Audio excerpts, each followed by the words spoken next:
Chapter 1, Pinning Down the Cold School Tyrant, Part 1, 1,000 Worlds of Quick Transmigration, Conquer the Male Supporting Leads. As usual, Sophia Miller woke up in bed. A pastel pink hue filled her vision, from the wallpaper, stuffed animals, to the furniture. This room was like a pink ocean, with girlish charms splashed everywhere.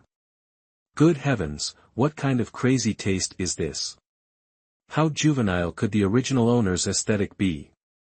After a moment of speechlessness, Sophia Miller calmed herself and began to absorb the storyline of this world. This was a classic Cinderella tale, revolving around the love-hate relationship between Anna Carter, a poor but resilient female lead, and Liam Harrison, a wealthy but apathetic male lead. A fateful incident on the first day of school brought Anna Carter into Liam Harrison's glamorous world. Meanwhile, the supporting female character, Sophia Miller, who had long harbored feelings for Liam Harrison, continuously bullied Anna Carter with the help of her lackeys. Liam Harrison, however, never intervened, treating it all as mere entertainment. This inadvertently gave Logan Hayes, the male supporting lead who had a slight interest in Anna Carter, a chance to enter the picture.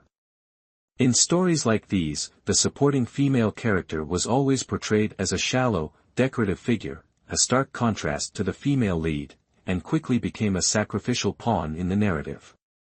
Thanks to the male lead's plot armor, Liam Harrison would employ classic romantic tactics like showing up at the right time or offering a jacket, ultimately winning Anna Carter's heart. Thus, the male and female leads fell deeply in love, pushing Logan Hayes aside. However, he would occasionally pop back into the story to stir up trouble and create drama. The male and female leads, despite their socio-economic gap, would endure countless trials, breakups, and reconciliations, dragging the readers through an emotional roller coaster before finally reaching a happy ending. As for Sophia Miller, she was now the supporting female character who was discarded early on in the novel. Her transmigration into the story was tied to her job, inhabiting the bodies of supporting female characters and conquering the hearts of male supporting leads. In other words, this was a dating simulation game where she had to continually capture the male supporting leads and expand her harem. Sophia Miller began sifting through the memories of the original owner's family background. In the original story, this supporting character was only briefly described as the daughter of a conglomerate, highlighting how insignificant her presence was. As expected, the situation wasn't much different from what she had anticipated, a pampered heiress spoiled by doting parents. The plot had just begun. Anna Carter had only recently started being bullied, and Logan Hayes had yet to truly take notice of her. This situation was still salvageable. After grasping the original owner's family details and personality, Sophia Miller immediately got up and headed to the bathroom to wash her face. The moment she stepped inside, she was left stunned. The sink was cluttered with all sorts of bottles and jars, most of which were cosmetics with unrecognizable names, taking up every inch of space. What shocked Sophia Miller wasn't the overwhelming number of beauty products but rather, the original owner had clearly misunderstood the concept of makeup removal. This garish, clown-like makeup was truly an eyesore. Sophia Miller stared at the smudged, unrecognizable face reflected in the mirror, utterly speechless. The girl probably just smeared some makeup remover on her face and called it a day. Regardless, Sophia had to live in this body now, so it was better to obediently clean off the remnants of the makeup. While meticulously removing the makeup in front of the mirror, Sophia Miller thought to herself, wearing such heavy makeup at such a young age, no wonder the male lead wasn't interested in her. Oh well, as long as the male supporting lead finds her interesting now, that's all that matters. The male lead can go ahead and hold hands with the female lead for all she cares. Once her face was thoroughly cleansed, Sophia Miller's eyes lit up. Finally, something that aligned with her aesthetic preferences. The original owner's face was slightly pointed, but her features were harmonious and balanced, especially her round, lustrous almond-shaped eyes, which exuded a fresh, gentle beauty. After finishing her skincare routine, she opened the wardrobe, only to feel helpless all over again. Looking at the entire row of pink clothes in the closet, Sophia Miller was speechless, staring blankly for a long time. Oh my God, the original owner was obsessed with pink to the point of madness. At that moment, a servant happened to knock on the door to wake her up. Sophia Miller snapped out of it, lazily responded, and picked out the simplest-looking long dress from the pile of pink clothes. After changing into the dress, Sophia Miller casually smoothed her naturally curly brown hair. Although she couldn't praise the original owner's taste, she had to admit the girl was stunningly beautiful. In a sense, it felt like such beauty had been wasted. Sophia Miller pinched her own soft cheeks and smiled. If the original owner didn't value it, she'd enjoy it instead. The grand and luxurious hall was so quiet that only faint breathing could be heard, until the servant gently placed breakfast on the dining table, and the couple finally made the sound of cutlery clinking. At this moment, Sophia Miller leisurely descended the stairs. Hearing the footsteps, the butler quickly looked up, but his greeting got stuck in his throat, his face filled with astonishment. "Good morning," Sophia Miller greeted softly, walking straight to the dining table. "Sophia? You?" Mrs. Olivia Miller's eyes widened in disbelief, unable to fathom her beloved daughter appearing with such a gentle and fresh demeanor. "I want to try a new style," Sophia Miller said as she sat opposite Mrs. Olivia Miller. "Good morning, Father, Mother." Both parents were stunned by Sophia's words. In the past, their daughter always seemed annoyed when speaking with them, but today she greeted them proactively. Mrs. Olivia Miller's eyes welled up with tears as she emotionally replied, good morning, Sophia." Mr. David Miller, though not as emotional as Mrs. Olivia Miller, still showed a pleased expression in his eyes. Sophia Miller noticed their bittersweet reaction and quickly shifted her attention to the breakfast on the table. "Change the orange juice," Sophia Miller glanced at the milk on the table and casually ordered. "Yes." The servant next to her quickly took the milk away and gently placed a glass of orange juice in front of Sophia Miller. In the past, she had often been picky like this. On the small serving cart nearby, there were many dishes prepared exclusively for her. Sophia Miller said nothing more, slowly sipping the orange juice, completely unconcerned about whether she was late or not. Although her behavior wasn't much different from before, her doting parents keenly sensed that Sophia Miller seemed a bit more approachable. This subtle change brought them a small sense of joy, proving that their little princess was gradually changing. This transformation was intentional on Sophia Miller's part. Personality shifts, after all, take time. Just as the bell rang, Sophia Miller stepped into the classroom. The teacher, who was lecturing on the podium, looked at her with a doubtful gaze. "Since when did the class have a student like this?" The students in the class had similar reactions, all showing suspicion and guessing if she was a new transfer student. "I am Sophia Miller." Sophia Miller said calmly, lightly tucking a strand of hair behind her ear. She successfully left the entire class, except herself, in astonishment. "Oh my gosh, is that really Sophia Miller? Did something happen to her? This is... Pinch me, I can't believe this is Sophia Miller. I must be dreaming. Ow, that hurts. So, either I'm blind, or she just came back from Korea. Finally, she's ditched that ghostly makeup. My eyes are finally free. She's not wearing makeup. Oh my God. Unbelievable." Sophia Miller paid no attention to their chatter and calmly walked to her seat. "Humph, the change has only just begun." Breaking free from her past, ditching the thick layers of makeup, and starting anew, Chapter 2, Pinning the Cold School Tyrant to the Ground, Part 2. As soon as class ended, Sophia Miller's desk was surrounded by a group of girls. "Sophia, what's going on with you? You used to never leave the classroom without meticulously applying makeup." "Yeah, Sophia without makeup, actually looks." Sophia Miller gave a faint, indifferent smile at their sarcastic remarks. So, the ghostly thick makeup of the original character was their idea. Just wanted to make a little change. Sophia Miller said impatiently, waving them off. You're being too noisy. Stop crowding around me. The girls exchanged looks, a little surprised that Sophia Miller would shoo them away like that, but upon thinking she might be in a bad mood, they dispersed on their own. Sophia Miller twirled a pen in her hand, lowering her head as she pondered how to approach the secondary male lead, Logan Hayes. In almost all these cliché scenarios, the devoted secondary male lead always had a forbidden zone no one was allowed to enter. Sophia Miller's fingertips paused, and the corner of her lips curled up slightly. Even though she found this trope rather overdone, it was still a good breakthrough point.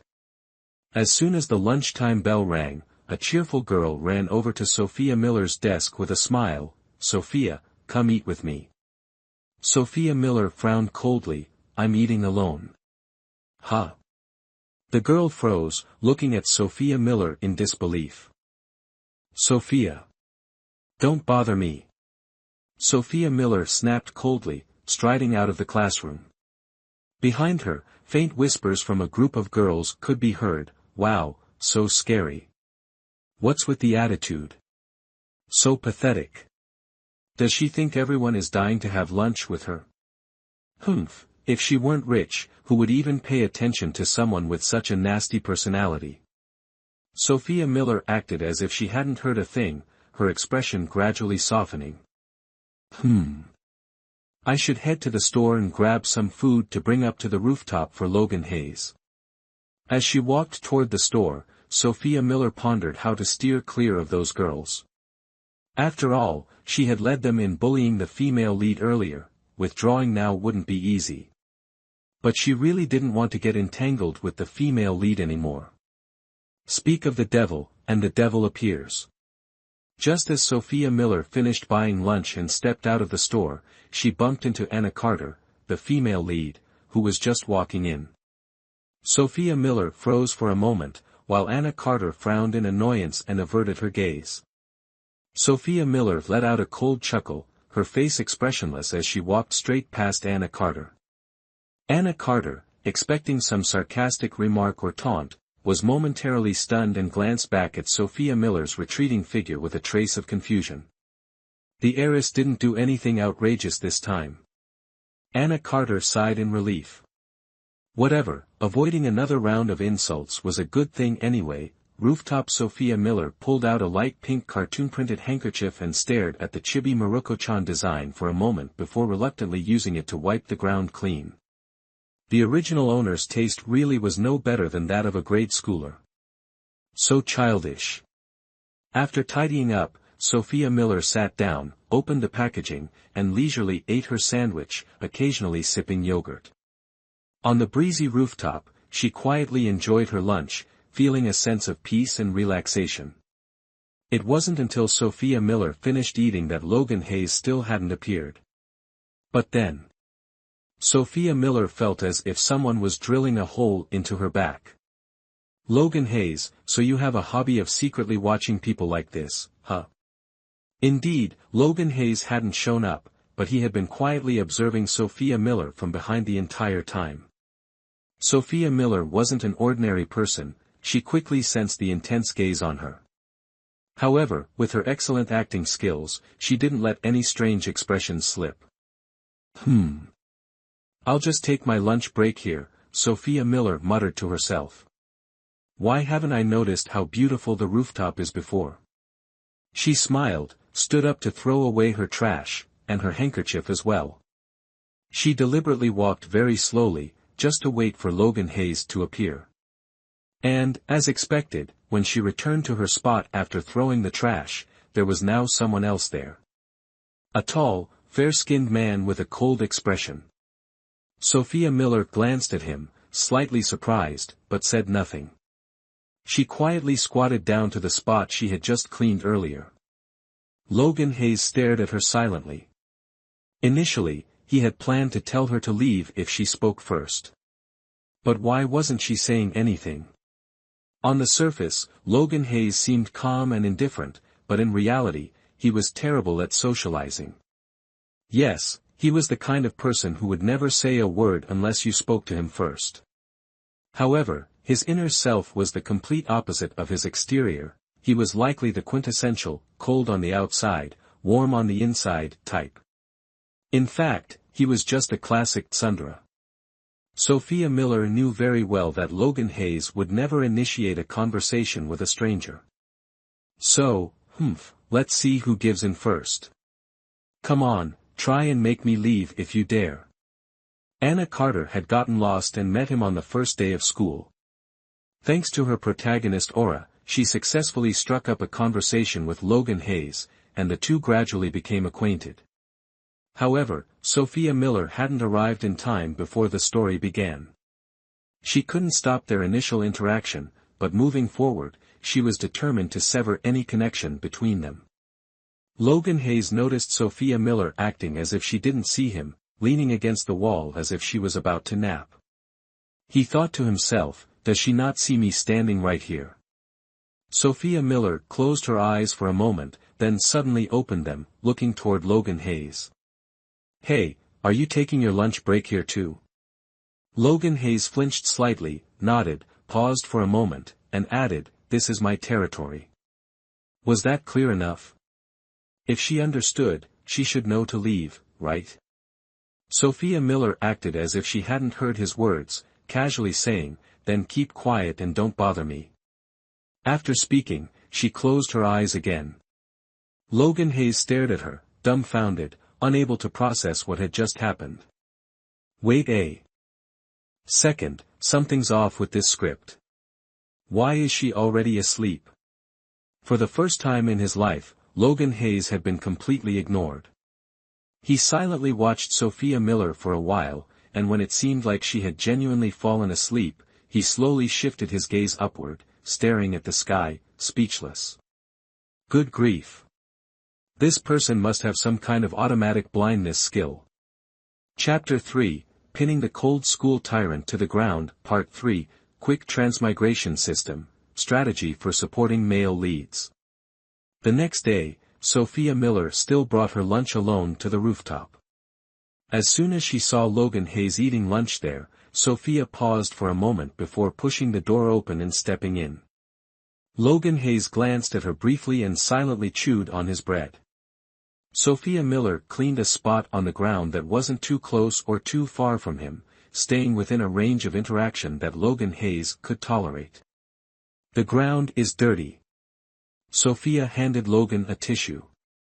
She hadn't brought a handkerchief today, those handkerchiefs were just too childish for her taste. Logan Hayes raised an eyebrow, his expression slightly helpless. Sitting on the ground for a moment, he wondered. Was she implying that he was dirty? Seemingly realizing the misunderstanding, Sophia smiled, I didn't mean it like that. Logan took the tissue, turned away, and ignored her. Sophia unwrapped her sandwich, took a bite, and then glanced at Logan's dry-looking bread. She sincerely suggested, you should drink some water with bread, or it'll make your mouth dry. Logan froze, looking at her with a puzzled expression. Your bread looks really dry, Sophia said, taking another bite of her sandwich. I recommend bread from XX brand, the sauce on top is delicious. It's sold out, Logan replied flatly. That brand is really popular, Sophia commented, eating a few more bites. There's also a square-shaped cake that tastes like salted egg sponge cake, it's really good too. The one from Shop X? Logan asked, glancing at her. Yeah, Sophia nodded. I ate there yesterday, it's pretty tasty. Logan nodded in acknowledgement. Here, this is for you. Sophia handed him a mango juice box from beside her. This brand's mango juice is really sweet. Thanks. Logan accepted it, muttering his gratitude before realizing it was probably Sophia's portion. He pressed his lips together and hesitated before asking, what about you? I'll drink this. Sophia pulled a yogurt drink from her bag. Okay. Logan quietly drank the mango juice, saying nothing more. The words he had initially prepared to shoo her away when she came to the rooftop were now stuck in his throat. After all, one who eats others' food can't speak ill of them. Logan silently scolded himself for being silenced by a mere box of mango juice. Seriously. What a mess. Sophia happily enjoyed her lunch. She could somewhat guess Logan's thoughts, but since she had already bribed him, she figured he wouldn't kick her out so easily. Sure enough, even after they both finished eating, Logan didn't mention anything about making her leave. Such a good opportunity, how could she not take advantage of it to win him over? Sophia used the excuse, going straight to sleep after eating is no different from being a pig, to strike up a conversation with Logan. For the most part, Sophia happily chattered away, while Logan only responded with a few words here and there. Sophia Miller talked for a long time, feeling a bit tired, and unknowingly fell asleep. Logan Hayes waited for a while, not hearing Sophia finish her sentence, and looked over with some doubt. He saw her leaning against the wall, her head tilted to one side, eyes closed, sound asleep. Unlike yesterday when they were sitting quite far apart, now he only needed to reach out his hand to touch her. It was the first time Logan Hayes looked closely at a sleeping girl's face, and he couldn't help but glance a few more times. She does look rather pleasing to the eye. The corners of Logan Hayes' lips curled up slightly before he averted his gaze. Rumor had it that the Miller family had a spoiled, haughty young lady, right? TSK, this Sophia Miller sure knows how to hide her true colors. Outwardly, Logan Hayes appeared indifferent, but inwardly, he harbored the worst suspicions about Sophia Miller's intentions. Was she after his money, or perhaps, his face? Chapter 4, Pinning the Cold School Tyrant to the Ground, Part 4. Since Sophia Miller persistently went to the rooftop every day, she and Logan Hayes finally started talking. Although Logan Hayes remained as aloof as ever, at least he spoke more than he did when they first met. This peaceful life didn't last long before the storyline began to stir up trouble again. Today, the school bell rang on time, signaling the end of classes. Sophia Miller had just stepped out of her classroom when she stopped in the hallway, turning her head suspiciously to look at the group behind her. What's the matter? Sophia Miller asked calmly, her gaze directed at them. Many curious onlookers in the hallway glanced their way but quickly averted their eyes after receiving menacing glares from the group. Once the hallway was empty except for the group and Sophia Miller, the leader spoke slowly, "Sister Sophia, you've been avoiding us a lot lately." "I've been busy," Sophia Miller raised an eyebrow. "Do I need to have you all by my side for everything I do?" "No, Sister Sophia, that's not what I meant," the leader quickly waved his hands in denial. "Don't be angry, I don't have any complaints about you." "No complaints? Then could you at least hide that disdainful look in your eyes?" Sophia Miller smirked faintly, her expression unreadable. "Sister Sophia, do you still remember Anna Carter?" The leader impatiently got straight to the point. "Yes." Sophia Miller nodded, though inwardly puzzled. This part didn't seem to exist in the original storyline. "Tomorrow, Anna Carter's class has a new swimming lesson, and our class also has swimming lessons," the leader grinned. "So we'd like to ask Sister Sophia to adjust the schedule a bit." Sophia Miller nodded but felt increasingly suspicious. This scene definitely wasn't in the original storyline, was it? "Tomorrow, Anna Carter's class will have a new swimming lesson, and so will ours." The leader of the side characters smiled and said, "So, we'd like to trouble Sister Sophia to arrange for our classes to overlap." Sophia Miller immediately understood. They wanted her to use her connections to ensure her swimming class coincided with Anna Carter's, so they could set her up. Oh, now that she thought about it, this plotline did feel somewhat familiar. It seems this is also an extremely important turning point in the original storyline. Sophia Miller nodded, agreeing to help. The group of supporting female characters immediately burst into laughter, appearing joyful and harmonious, creating an illusion of deep camaraderie like an endless ocean. Clearly, these high school girls, full of youthful energy, insist on scheming against each other like queens in a forbidden palace. Thus, Sophia Miller truly felt powerless against this style of school life. Compared to outsmarting these girls, tomorrow's events were far more significant.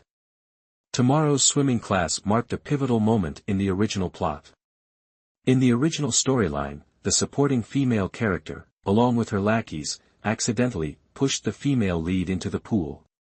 However, in her panic, the female lead also dragged her down into the water. The male lead, for some reason, happened to stumble upon the pool during gym class. Seeing the female lead fall into the water, he immediately jumped in to save her. Most importantly, the supporting female character couldn't swim at all, while the female lead was an excellent swimmer. This led the supporting character to become furious, investigate the female lead's family background, and smear her reputation. Heartbroken, the female lead ran to the rooftop, screaming and silently shedding tears. Yes, the supporting female character unintentionally helped the female lead get closer to the male supporting character. As a result, the male lead's affection for the supporting female character plummeted into the negatives. Meanwhile, the female lead, thanks to an enlightening moment with the male supporting character, where the female lead's halo temporarily suppressed the male supporting character's tsundere personality, replacing it with a caring older brother trait, awakened her cunning side and completely turned the tables on the supporting female character. Sophia Miller and Logan Hayes lived so naturally around each other that they almost forgot about this part of the storyline. But this was truly an irreversible event. Originally, the main character had already intervened to mess things up, but now the group of cannon fodder was pushing her to step in again. No matter how the process unfolded, the outcome seemed destined, and this crucial turning point had to happen. Reflecting on this, Sophia Miller decided to let go and go with the flow. Except for the events involving Logan Hayes, she would allow everything else to proceed naturally. Chapter 5, Pinning the Cold School Boss to the Ground, Part 5. After finishing her phone call, Sophia Miller leisurely waited for the swimming class to start. As for why the school even had swimming lessons, Sophia Miller guessed it was probably because the Noble Academy could do whatever it wanted. Today, the atmosphere in the classroom was a bit lively. Because it was almost time for the girls to flaunt their legs and curves, the boys to show off their abs, and everyone to compete in baring skin. How could these high schoolers, brimming with adolescent energy, not be excited? That said, it was obvious the school was deliberately creating this opportunity.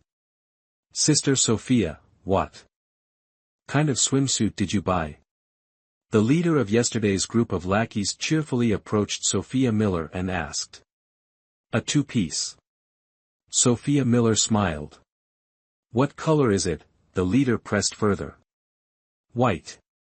Sophia Miller replied, slightly exasperated. Oh, so pure and cute. The leader exclaimed in admiration. Hey, lady, you're giving off some serious creepy vibes. At the swimming pool, since our swimming class coincides with the neighboring class, it's been decided that we'll have a joint session, the teacher, dressed casually, announced with a warm smile. Huh. Doesn't that mean we'll have to share the pool? The leader of the lackeys was the first to complain. I don't want to, their class is too crowded, lackey number 2 chimed in. The other class is full of bookworms, let us swim first. Another lackey suggested. Agreed, besides, they probably don't even have proper swimsuits.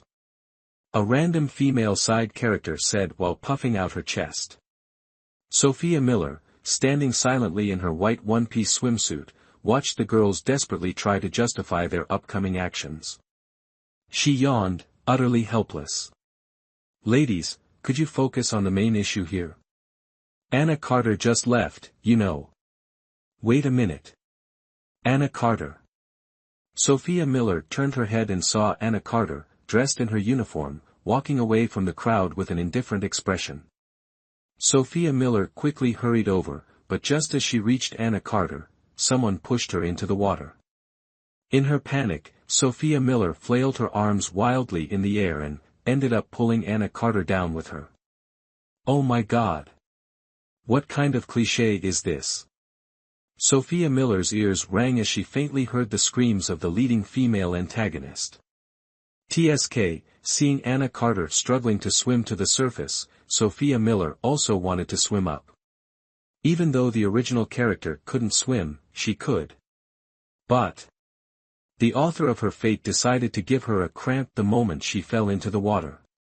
Sophia Miller mentally flipped the bird. She could only watch helplessly as Liam Harrison saved Anna Carter while she was on the verge of drowning. Sigh, might as well wait for the teachers to save her.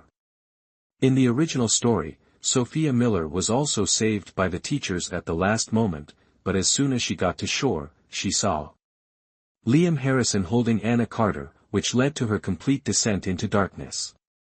Sophia Miller wanted to use this opportunity to avoid falling into darkness and change her personality. She didn't know how much time had passed, but when Sophia Miller felt like her lungs were about to burst, someone finally came to rescue her. This near-death drowning experience was something she absolutely didn't want to go through again. The feeling of teetering on the edge of life and death was absolutely awful. Cough, cough, under the teacher's first aid, Sophia Miller coughed uncontrollably, her once beautiful natural curls now a tangled mess plastered to her cheeks. Sister Sophia, are you okay? Sister Sophia, are you alright, Sister Sophia? Sophia Miller felt like her head was going to explode from all the fake concern. So noisy. Sophia Miller frowned, her tone irritated. The crowd immediately fell silent. Sophia Miller propped herself up and saw Liam Harrison holding Anna Carter. Her face, already pale from lack of oxygen, turned even whiter, and her eyes instantly reddened. Liam Harrison, I must have been blind before to think you were good to me, Sophia Miller gritted her teeth, speaking each word sharply to Liam Harrison. Liam Harrison's gaze shifted to Sophia Miller. Looking at her pale face, he opened his mouth as if to say something but then lowered his head in silence. Sophia Miller let out a cold laugh and staggered to her feet. Her white two-piece swimsuit, wrinkled from being soaked in water, dripped continuously, with countless droplets trailing down her fair legs, making her look incredibly alluring. Sophia Miller, you, right now, the teacher furrowed her brows, seemingly wanting to advise her but hesitated due to Sophia's status, remaining awkwardly rooted to the spot. I'm fine, Sophia Miller replied indifferently and walked straight toward the exit. In this sweltering summer heat, she wasn't so fragile as to catch a cold. Everyone stared blankly at Sophia Miller's retreating figure. Quite a few male students sighed regretfully, the long road ahead may never lead to such a fragrant flower again. Once outside the pool, Sophia Miller realized just how much attention she was drawing. She coldly swept her gaze over the curious stares of the students. Predictably, they were all intimidated by her sharp eyes. Humph, her authority was no joke. Sophia Miller entered the private lounge that the school had specially prepared for her. Inside, there was a bed, wardrobe, and bathroom, resembling a mini apartment. This was her first time visiting this lounge, and she silently praised the authors. Setup. Being treated this way was truly delightful. For the first time since the swimming lesson began, Sophia Miller finally smiled genuinely. She took a shower and changed into a beige long dress. Returning to the classroom to retrieve her phone, Sophia Miller walked out while calling her driver. Come pick me up from school. Without waiting for a reply, Sophia Miller lowered her gaze and decisively hung up. Next step, a complete image makeover. Chapter 6, Pinning the Cold School Tyrant to the Ground, Part 6, a week later. The summer weather was sweltering, and the incessant chirping of cicadas on the camphor trees lining the road made the students heading to school frown in irritation. Their already sour moods worsened. A luxurious yet understated Bentley came to a halt in front of the school gate. A few curious students glanced at it before continuing on their way inside. The Bentley's door slowly opened, revealing a pair of white wedge heels stepping onto the ground, followed by long, slender, porcelain white legs. When the person fully emerged from the car, the surrounding students froze in place, their eyes wide as if they couldn't believe what they were seeing. It was a female student, her short, ear-length hair gently swaying in the breeze, her bright eyes sparkling with a soft smile. She wore a plain white t-shirt underneath a light beige jacket, paired with denim shorts that showed off her long, radiant legs glistening under the sunlight. She looked like a cover model, both carefree and stunningly beautiful. This female student was none other than Sophia Miller, who had taken a week off from school. Sophia Miller smiled and waved at the driver, her voice soft, "Goodbye." The surrounding students were once again startled. Was this really Sophia Miller? Sophia Miller, who could smile so warmly? Sophia Miller, who could speak so gently? "Good morning." Sophia Miller glanced briefly at the students staring at her in a daze, smiled naturally, and strode into the school. The students, still in shock, turned to each other in disbelief. "Oh my God. My friends and I are absolutely stunned. Is she Sophia Miller's twin sister or something? The old saying is true. Absence makes the heart grow fonder. And this has been a whole week. Could it be that she was abducted and reprogrammed by aliens? You're overthinking it. Don't forget to take your meds, okay?" Sophia Miller paid no attention to the buzzing whispers behind her as she calmly walked toward her classroom. Last week, she had put on an emotional act in front of her parents, declaring that she would never like Liam Harrison again. She made it clear that her stance on her feelings for the male lead was as pure as possible, with no entanglements or changes of heart. She even cut off the long hair she had grown for 3 years because of Liam Harrison, proving she had completely lost hope in him. Not stopping there, she locked herself in her room for 2 days before emerging, and afterward, her personality underwent a complete change. Initially, her parents were quite worried that her forced cheerfulness might lead to illness, so they invited a few psychologists to examine her. However, all the doctors concluded that Sophia Miller had a very healthy and optimistic mindset, showing no signs of any negative emotions. This reassured her parents and gave them comfort regarding her transformation. On the other hand, they began to despise Liam Harrison and even severed business ties with his family. After all, Sophia Miller was cherished by her parents like a delicate treasure, and they couldn't tolerate her being treated lightly by anyone. They would rather earn less money than fail to protect their daughter. Sophia Miller neither opposed nor supported her parents' actions but was genuinely touched by their gestures. As a result, during the recent holidays, she pretended to be obedient to appease them. Thinking about recent events, Sophia Miller walked on, soon arriving at her classroom door. The moment she stepped into the room, many people turned to look at her, just like at the school gate, their faces filled with astonishment. Sophia.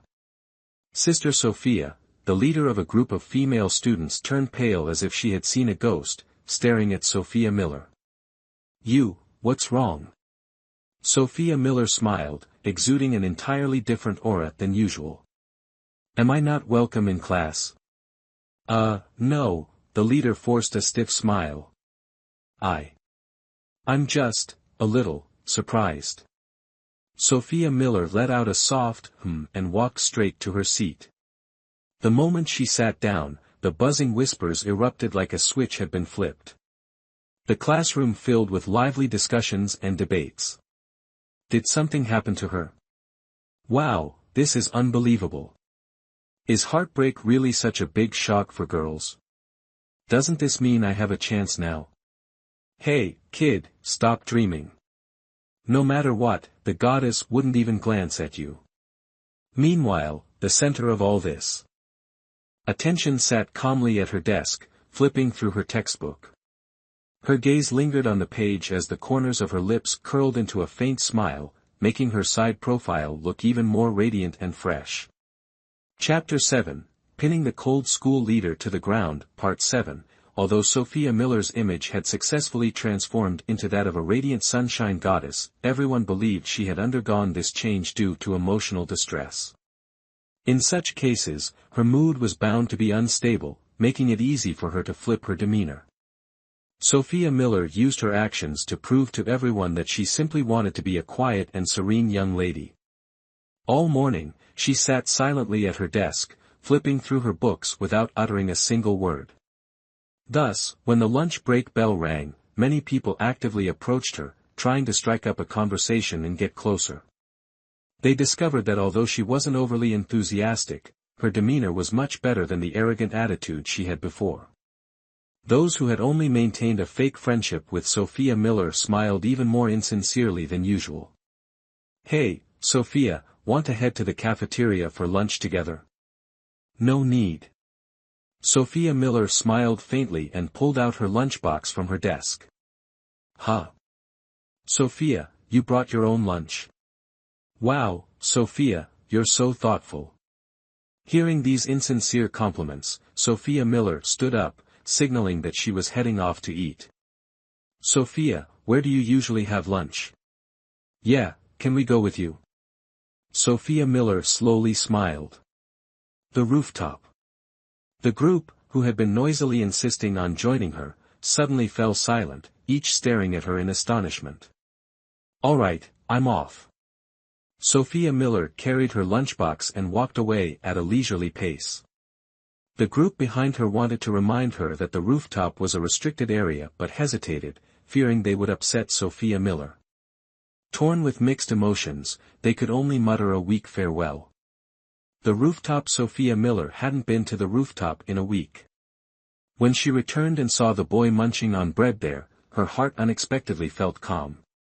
Logan Hayes heard the sound of footsteps and glanced toward the door. When he saw Sophia Miller, he froze and blurted out, "Who are you?" Sophia Miller halted. It was rare for him to initiate conversation, even if the content wasn't exactly pleasant. "Sophia Miller." She casually walked over, wiped a spot clean with a tissue, and sat down. "Cutting my hair makes me unrecognizable now, huh?"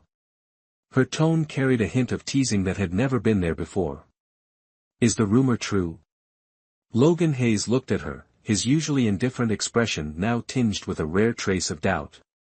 "If you're talking about Liam Harrison breaking my heart." Sophia Miller replied nonchalantly, as if it were someone else's story, "Then yes, it's true." Logan Hayes pressed his lips together, saying nothing. "But a week is enough for me to move on." After all, she never had any real feelings for Liam Harrison.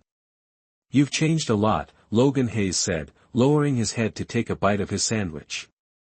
"Yeah, staying the same forever wouldn't do me any good. I've thought it through." Sophia Miller smiled lightly, a sense of relief in her expression. Logan Hayes maintained his usual aloof demeanor, but deep down, he thought she was just putting on a brave face, pretending to be strong. Continuing this topic was clearly not a wise choice, so Logan Hayes decided to steer the conversation elsewhere. For the first time, he considered someone else's feelings, though he himself didn't realize this peculiar concern.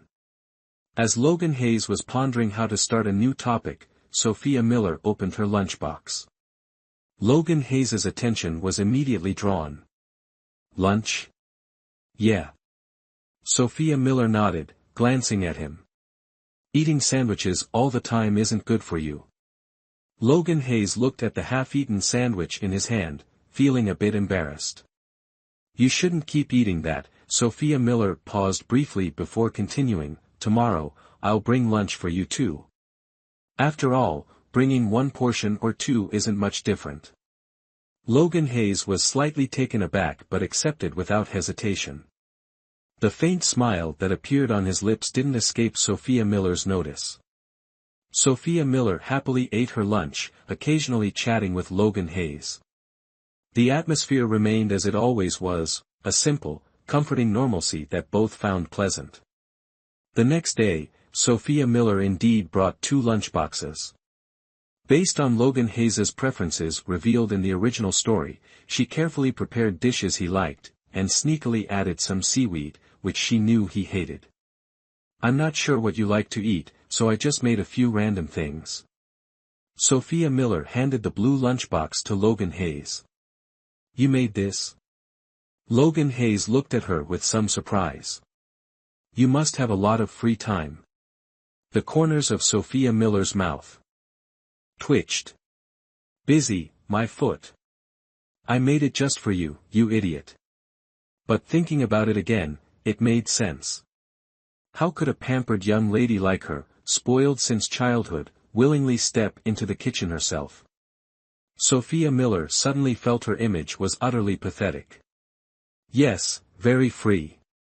Sophia Miller nodded seriously with a straight face. So, your lunchbox just happened to help me kill time. Good. Logan Hayes nonchalantly lowered his head and opened the lid of the lunchbox, but he couldn't help but chuckle inwardly. Did Sophia Miller really think he was that gullible? How could she be so free that she'd resort to cooking just to pass the time? How silly.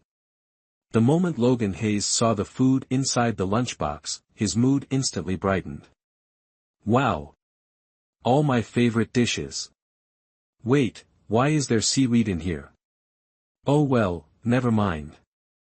Sophia Miller had no idea what Logan Hayes was thinking, but seeing his expression soften a little, she guessed that his mood was probably not bad. Especially after Logan Hayes took a bite.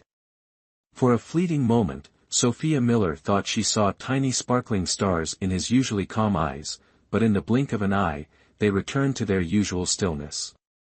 To capture a man's heart, one must first capture his stomach. The ancients were indeed wise. Perhaps unintentionally cooking something he liked made Logan Hayes extremely satisfied and happy. He even took the initiative to strike up a conversation with Sophia Miller. I don't like seaweed. No, actually, I absolutely hate it. Although it was just small talk about food, compared to his previous silence, it was definitely a significant leap forward. I, on the other hand, really like seaweed, so. Sophia Miller scratched her head, looking a bit embarrassed. It's fine. Logan Hayes noticed that most of Sophia Miller's lunchbox consisted of seaweed, so he picked up the seaweed from his own box and placed it in hers. If you like it, you can have all of mine. Sophia Miller was momentarily stunned.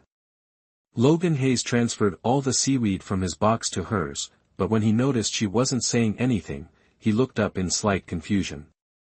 Seeing her staring blankly at the pile of seaweed he'd just given her, he suddenly realized the absurdity of what he'd done. His cheeks flushed red. He had just used the same chopsticks he'd eaten with to transfer food from his lunchbox to hers. Sophia Miller snapped out of her daze.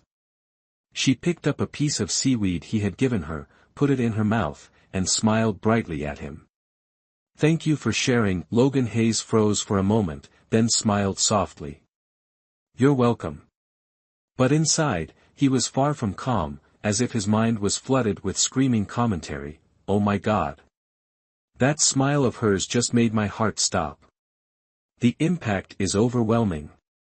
Sophia Miller quietly ate her lunch, occasionally sneaking glances at Logan Hayes, who seemed distracted. The smile on her lips grew even deeper. His ears are completely red now. How adorable. Little side story, Logan Hayes, Sophia Miller, let your hair grow long, okay? Sophia Miller, why? Logan Hayes, long hair is prettier. Sophia Miller, alright. I once cut my hair short for him, so I'll let it grow long for you. Chapter 8, Sophia Miller occasionally placed a few items Logan Hayes disliked into his lunchbox, aiming to enhance their culinary harmony. Surprisingly, this approach worked wonders. Logan Hayes no longer resisted sharing food with her. Time flew by swiftly during the peaceful days they spent together. As early autumn arrived, Sophia Miller sneezed a few times, suddenly realizing the weather had turned chilly. The colder air meant they could no longer have lunch on the rooftop. Instead, they had to move to the cafeteria. Autumn's here already. That was fast, Sophia Miller murmured, frowning slightly in contemplation. Hearing her sneeze, Logan Hayes also noticed the drop in temperature. He glanced at her thin outfit and, without hesitation, took off his jacket and handed it to her. If you're cold, wear this. Thanks." Sophia Miller accepted the jacket without hesitation. After all, she was feeling the chill. Watching her put on his jacket, Logan Hayes felt a warm sense of contentment rise within him. Sophia Miller glanced at Logan, now left in just his shirt, then looked down at the jacket she was wearing. She gestured for him to come closer. "Logan Hayes, come here." Logan, puzzled, approached her. Over time, the distance he could tolerate between himself and others had gradually shrunk. From initially maintaining an arm's length, he now stood just a head's breadth away. Yet, for Logan, physical contact still felt like an intimate boundary he wasn't ready to cross. But Sophia Miller had every intention of crossing that boundary. She grabbed Logan's hand, and when she felt his stiffness under her touch, she decisively stuffed his hand into the pocket of the jacket she was wearing. Her tone was serious. "If your hands are cold, just keep them in the pocket." This was an incredibly close proximity. Sophia could smell the faint scent of soap from Logan's clothes, while Logan could catch the gentle fragrance of her shampoo. Only a fist's width separated them. To be precise, Sophia wasn't just crossing the boundary, she was forcefully narrowing the gap between them. Logan Hayes was stunned by Sophia's unexpected move. Before he could react, Sophia closed her eyes and said, "Don't bother me." Logan stared at her peaceful, sleeping face, feeling both helpless and flustered. He couldn't stop thinking about what had just happened. Though Sophia seemed to act nonchalantly, it mattered a lot to him. More importantly, she had touched the hand of someone from the opposite sex. How could this girl's nerves be so strong that she could fall asleep so easily after doing something like that? Logan Hayes, the young student, found himself tangled up and rolling within the depths of his own inner world. So much so that he failed to notice Sophia Miller right beside him, completely unguarded. Such a perfect opportunity, and yet doing nothing would be such a waste. "Kid, you've got a serious case of brain fog. You need treatment, or you'll be single for life." The autumn wind rustled as the ground of the Royal Noble Academy was blanketed with maple leaves. 2 rows of maple trees lined the path, their golden and red hues painting the space into a sea of autumn skies. The short skirts and long legs that once adorned the academy seemed to have collectively disappeared, replaced by scarves, wool hats, and fitted pants. However, there were still a few warriors defying the cold, donning thin, short skirts with sheer stockings. They shivered in the chilly wind but still stood tall, puffing out their chests and flashing alluring smiles. The cannon fodder girl leading the group next to Sophia Miller, whose name she couldn't even recall, was one of those warriors. Her face had turned pale from the cold, yet she still chatted cheerfully with the other girls around her. For beauty, some truly risk it all. Sophia Miller and the group of cannon fodder were on their way to the cafeteria. Yesterday, she had clearly told Logan Hayes that she wouldn't be bringing lunch to the rooftop anymore. The rustling sound of maple leaves beneath her feet helped Sophia focus on the sounds of nature, ignoring the discussions around her about which romantic restaurant had the best ambience or which beauty product was the most effective, although, it seemed she couldn't completely tune them out. Could it be that their only way of elevating themselves was through bragging? Sophia Miller seemed to understand now why her own status was so low. "And what about you, Sophia?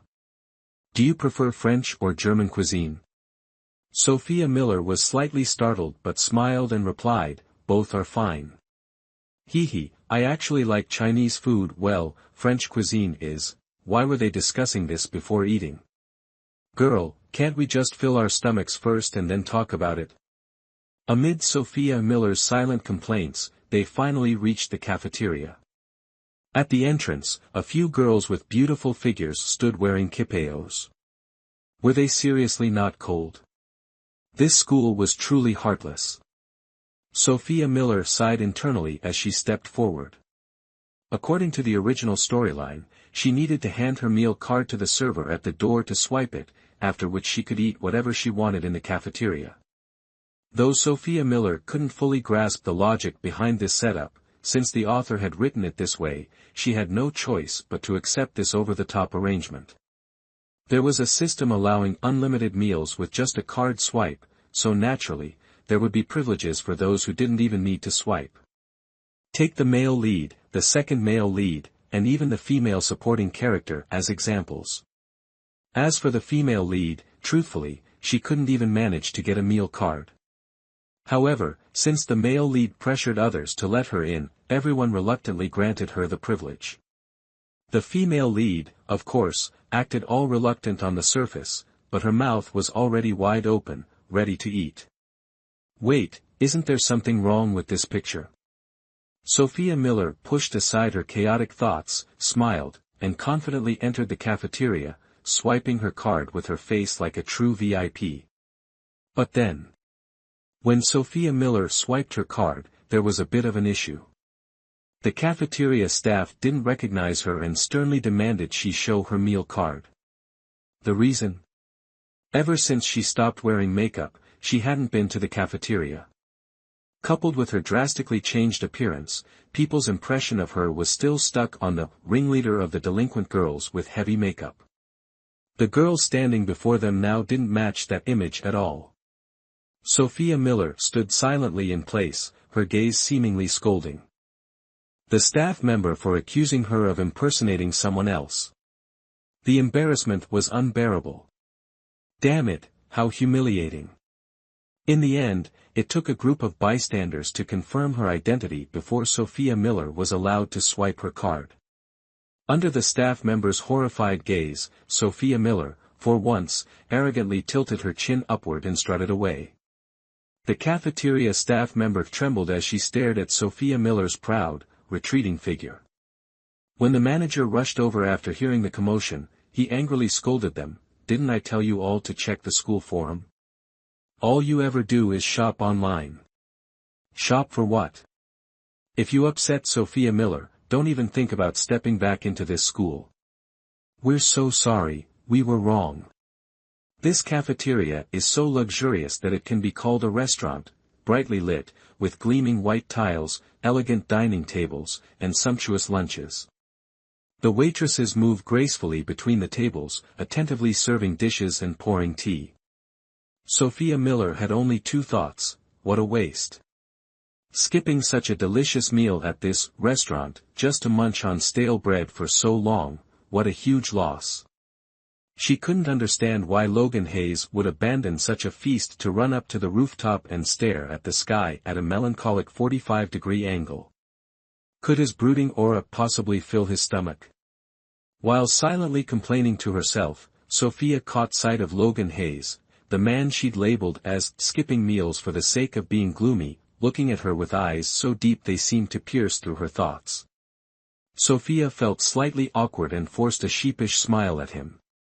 "Sophia, should we sit over there?" The ringleader of the group of human shields cheerfully turned back to her, pointing to a spot by the window. "I'm not sitting with you guys," Sophia waved them off and walked toward Logan Hayes. Being with Logan Hayes was far more comfortable than being around those human shields.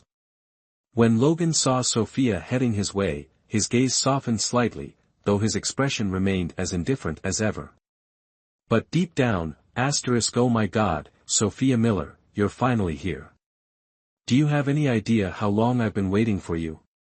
Why are you so slow when it comes to eating? In some odd way, their thought processes were surprisingly in sync. In the end, Sophia Miller and Logan Hayes had lunch together. Extra scene, Logan Hayes, we truly complement each other. Sophia Miller, why do you say that? Logan Hayes, the dishes I dislike are all your favorites. Sophia Miller. Logan Hayes, perfect. No need to worry about our kids being picky eaters in the future. Chapter 9. Since that lunch at the cafeteria with Logan Hayes, Sophia Miller always arrived at the cafeteria a bit earlier, as the 11th grade students were dismissed 5 minutes earlier than the 10th graders. Meanwhile, Logan Hayes, the cold on the outside, warm on the inside guy, deliberately lingered for 5 minutes before heading to the cafeteria. In short, one intentionally delayed, while the other hurried. So, what reason was there for things not to fall into place naturally? After all, they kept running into each other, so why not eat together, or something like that? Logan Hayes thought to himself, this excuse was just too convenient. Sophia Miller was genuinely surprised. Every time they managed to meet at the cafeteria entrance, it felt like a fateful coincidence. And the result of the two constantly eating together at the cafeteria was, rumors flying everywhere. Both Sophia Miller and Logan Hayes had heard bits and pieces of the gossip, but one didn't care at all, while the other was secretly anxious.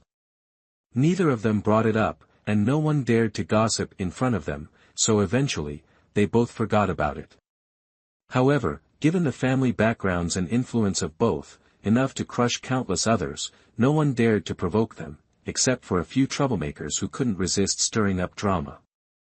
Today, just as the bell rang, Sophia Miller was about to head to the cafeteria when the leader of the troublemakers called out to her, "Sophia, wait a moment, we have something to discuss with you." Sophia Miller paused slightly, looked at her, and smiled, "All right." "Humph, so they wanted to confront her now, didn't they?" Once the rest of the class had left, the leader slowly approached Sophia Miller's desk. "Sophia, ever since you stopped wearing makeup, you've been distancing yourself from us." The girls standing behind her all nodded in agreement. Sophia Miller raised an eyebrow but remained silent. However, the leader mistook her silence for weakness and began listing all of Sophia Miller's so-called offenses recently, even bringing up the rumors about her and Logan Hayes. "Are you done?" Sophia Miller asked calmly, unfazed by her words. "Yes," the leader nodded. "Sophia. I haven't forgotten who pushed me into the pool during swimming class." Sophia Miller interrupted, her expression indifferent. "And now you're pretending to care? Don't you find it disgusting?" "No, Sophia. Enough, don't bother me anymore." Sophia Miller sneered, "I don't need fake friends like you. Besides, what does it matter to you if I like Logan Hayes?" After saying this, Sophia Miller turned around and walked away without looking back. The group, stunned by Sophia Miller's words, felt immense regret. Why on earth did they decide to mess with Sophia Miller in the first place? Boo-hoo, they've lost their privileges now. Sophia Miller, feeling a bit annoyed, hurried to the cafeteria. It was so late, she probably wouldn't run into Logan Hayes. So, when she spotted Logan Hayes in the cafeteria, she was utterly taken aback. "Logan Hayes? Why are you only arriving now?" Logan Hayes slightly furrowed his brows and asked nonchalantly. "Had some things to handle," Sophia Miller replied, sitting down next to Logan Hayes. Seeing the empty table, she paused in surprise. "You haven't eaten yet?" "No." Logan Hayes averted his gaze, nodding with a hint of awkwardness. Sophia Miller chuckled. This guy, was he waiting for her? "Give me your number so we can stay in touch." Sophia Miller took out her phone. Though Logan Hayes wasn't one to easily give out his number, this seemed like the perfect chance. Logan Hayes shyly glanced up, catching Sophia Miller's playful smile. His heart stirred slightly, and his eyes softened. 133 x times x times x times x times x. Without hesitation, Logan Hayes recited his phone number. Sophia Miller lowered her head to save it. When it came time to name the contact, she hesitated briefly before slowly typing, "Greasy Logan. Let me give you a call so you can save my number too." "Sure." Without any hesitation, Logan Hayes typed 3 words into the contact name field, Millie. All done. A semester passed quietly in the peaceful days of Sophia Miller and Logan Hayes, interspersed with moments when Sophia felt like teasing him. Sophia Miller let out a long yawn as she stepped out of the exam room. "The test? Just scribble down a few words, and it'll be fine. When you're rich, you can do whatever you want. So what if you're bad at studying? You still have to confidently turn in the paper first." Besides, she had something more important to do today. Sophia pulled out her phone, not bothering to think whether Logan Hayes was still in the exam room or not, and immediately called him. The phone rang just once before Logan picked up. "Meet me on the rooftop later, I've got something to discuss," Sophia got straight to the point. "Alright," Logan agreed without asking any questions. Sophia hung up and took a dark blue box from her bag, running her fingers over its sturdy edges. This was the watch she had chosen for Logan Hayes because today was his birthday, or more accurately, the birthday he had announced to others. His real birthday was on Valentine's Day in February. Since he already received plenty of chocolates on that day, adding a birthday celebration on top of it all. Logan had claimed he couldn't handle it and had declared a different birthday at the end of the semester. Of course, Sophia couldn't possibly know his actual birthday. Naturally, she had to pretend as if she didn't know. She tucked the box back into her bag and slowly made her way to the rooftop. The moment she stepped onto the rooftop, Sophia regretted it.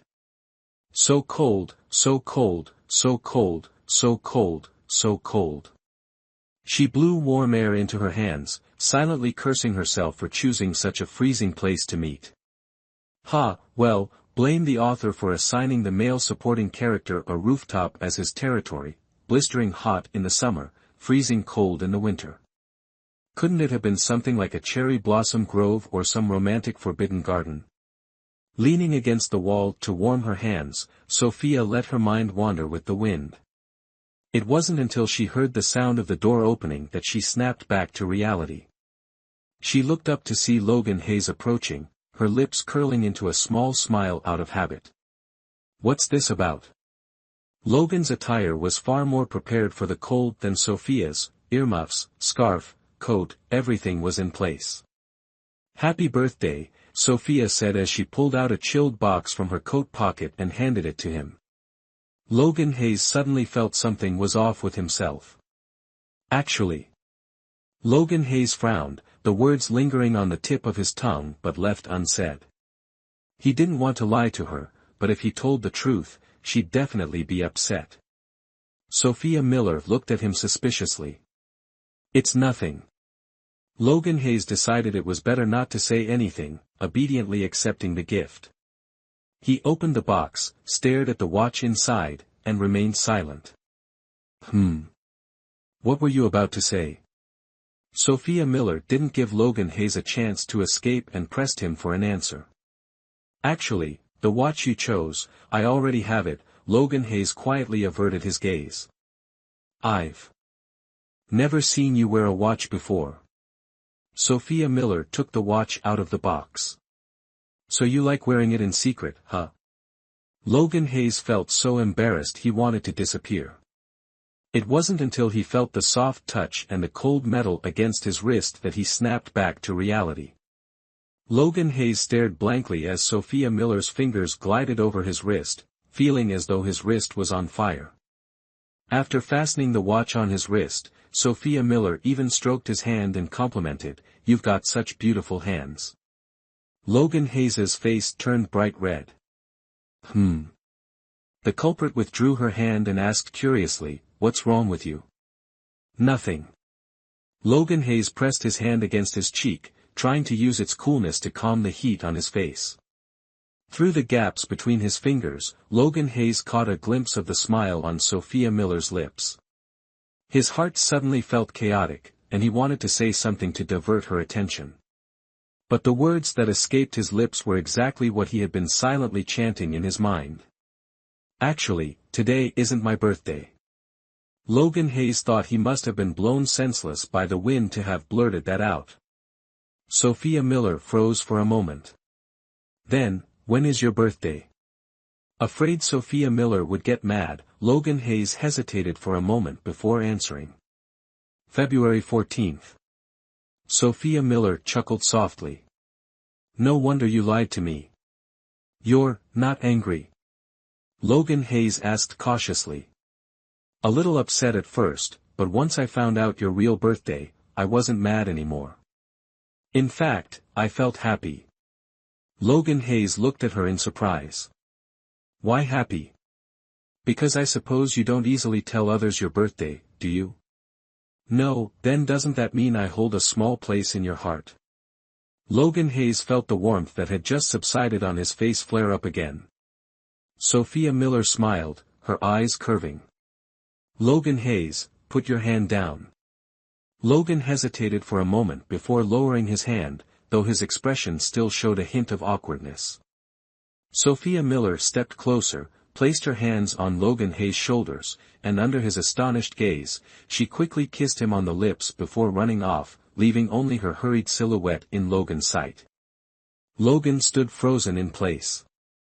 Calling it a kiss didn't feel quite right, it was more like a bump. Sophia Miller's clumsy action made him laugh. He raised his hand to touch the corner of his lips where she had just bumped him.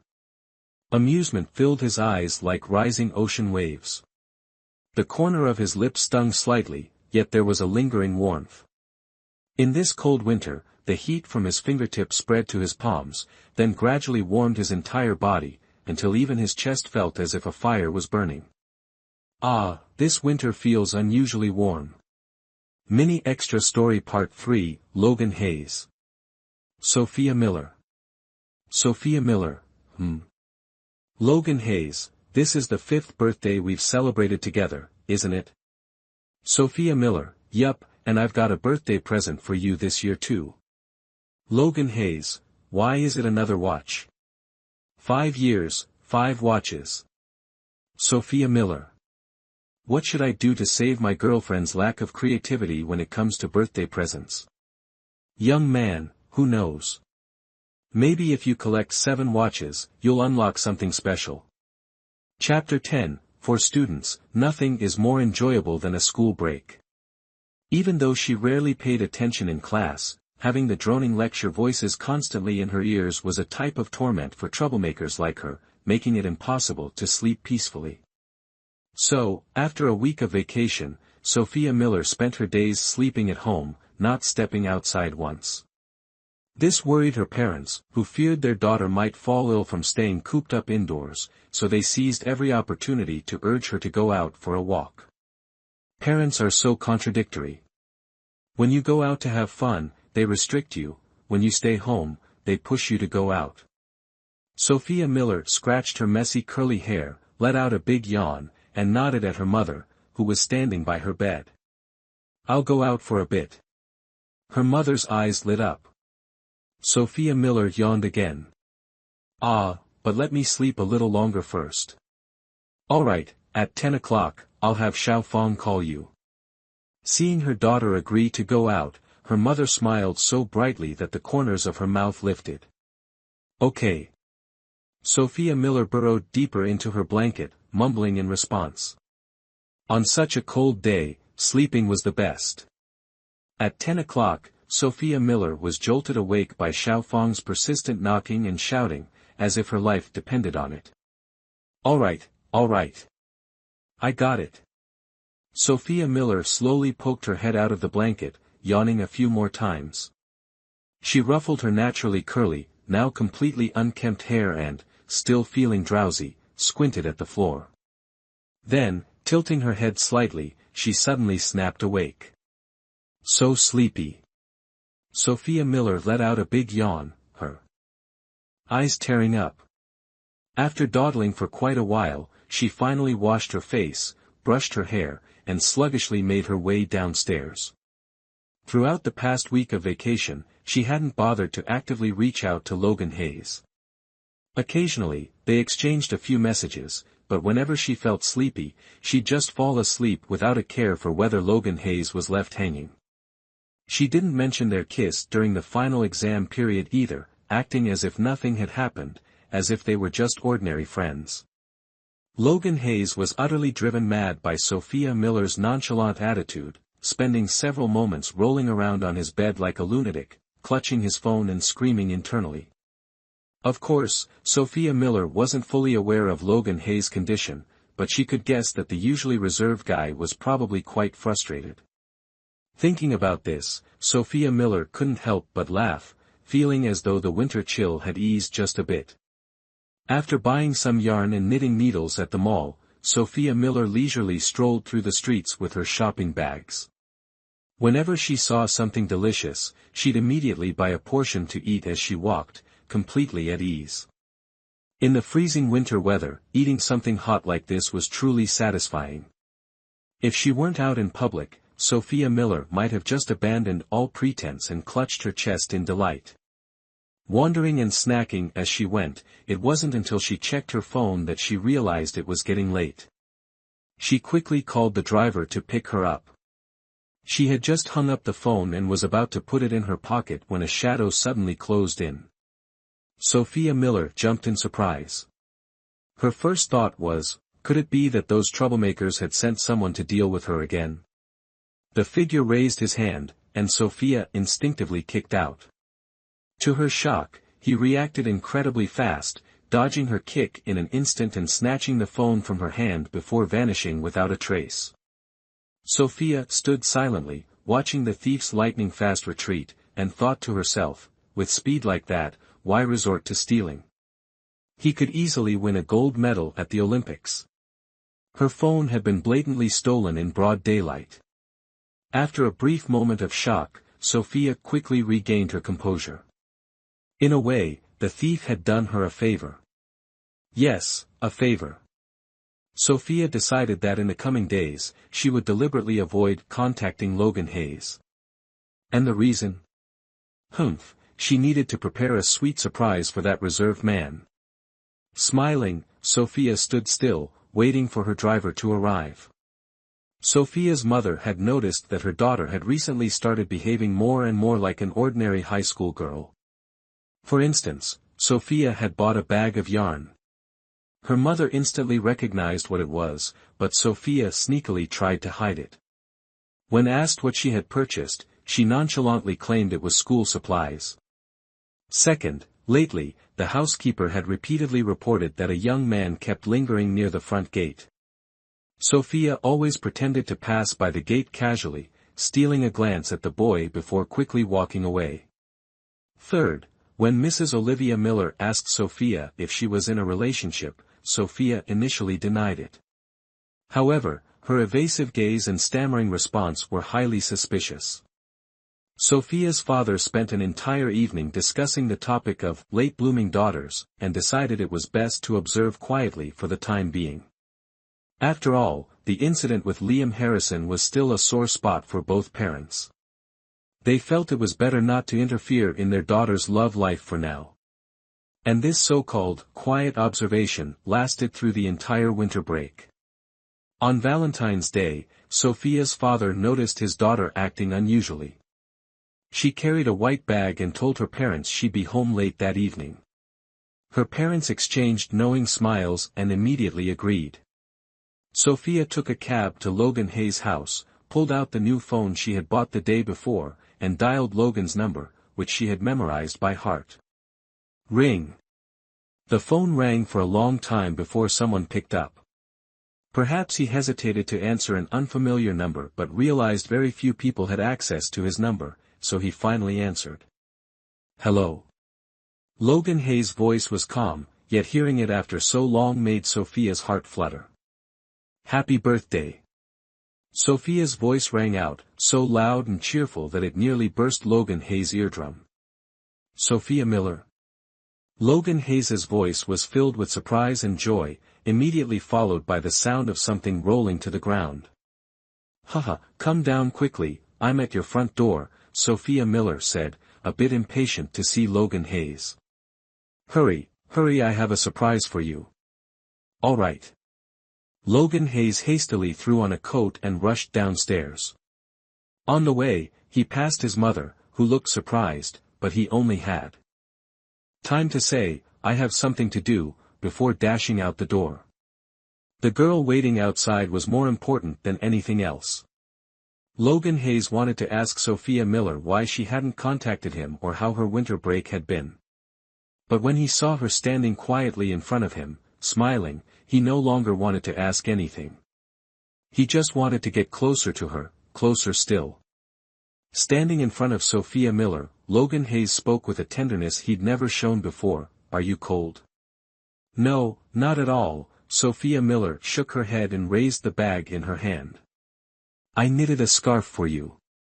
It's my first time knitting, so you can't complain, okay? I won't complain, absolutely not, Logan Hayes said, feeling deeply moved. How could he possibly complain? Sophia Miller pulled the scarf out of the bag and tried to wrap it around Logan Hayes's neck, but the height difference made it a bit difficult even as she stood on tiptoes. Bend down a little, I can't reach. Logan Hayes obediently lowered his head, letting Sophia Miller's slightly cold fingers brush lightly against his neck. That cool sensation sent his heart racing in an inexplicable way. He glanced at her, her face so close to his. Her cheeks were flushed pink from the cold wind, her long lashes fluttering like tiny fans. And her lips, lightly pressed together, looked like sweet fruit jelly, tempting and inviting, stirring a deep desire within him. A voice inside urged him to act on instinct. This time, Logan Hayes decided to listen to it. As Sophia Miller finished wrapping the scarf and was about to step back, Logan Hayes quickly grabbed her hand, pulling her into his arms. Under her astonished gaze, he placed a hand on the back of her neck and leaned down, softly pressing his lips to hers. Sophia Miller froze for a moment, then closed her eyes, wrapping her arms around Logan Hayes, accepting his tender yet passionate kiss. It wasn't until they were both slightly out of breath that Logan Hayes finally pulled back, though he still held her hand tightly, his other hand lightly resting on the back of her neck. Their faces flushed red, Sophia Miller and Logan Hayes gazed at each other, unblinking. In their eyes, the image of the other seemed to hold the entire world, beautiful and radiant, something they could never get enough of. Sophia Miller, Logan Hayes's voice was hoarse from the long kiss, from now on, I want you by my side every single day. All right. Have you thought it through? No backing out. I absolutely won't back out. A lifetime, it was just a lifetime, and she was willing to spend it all with him.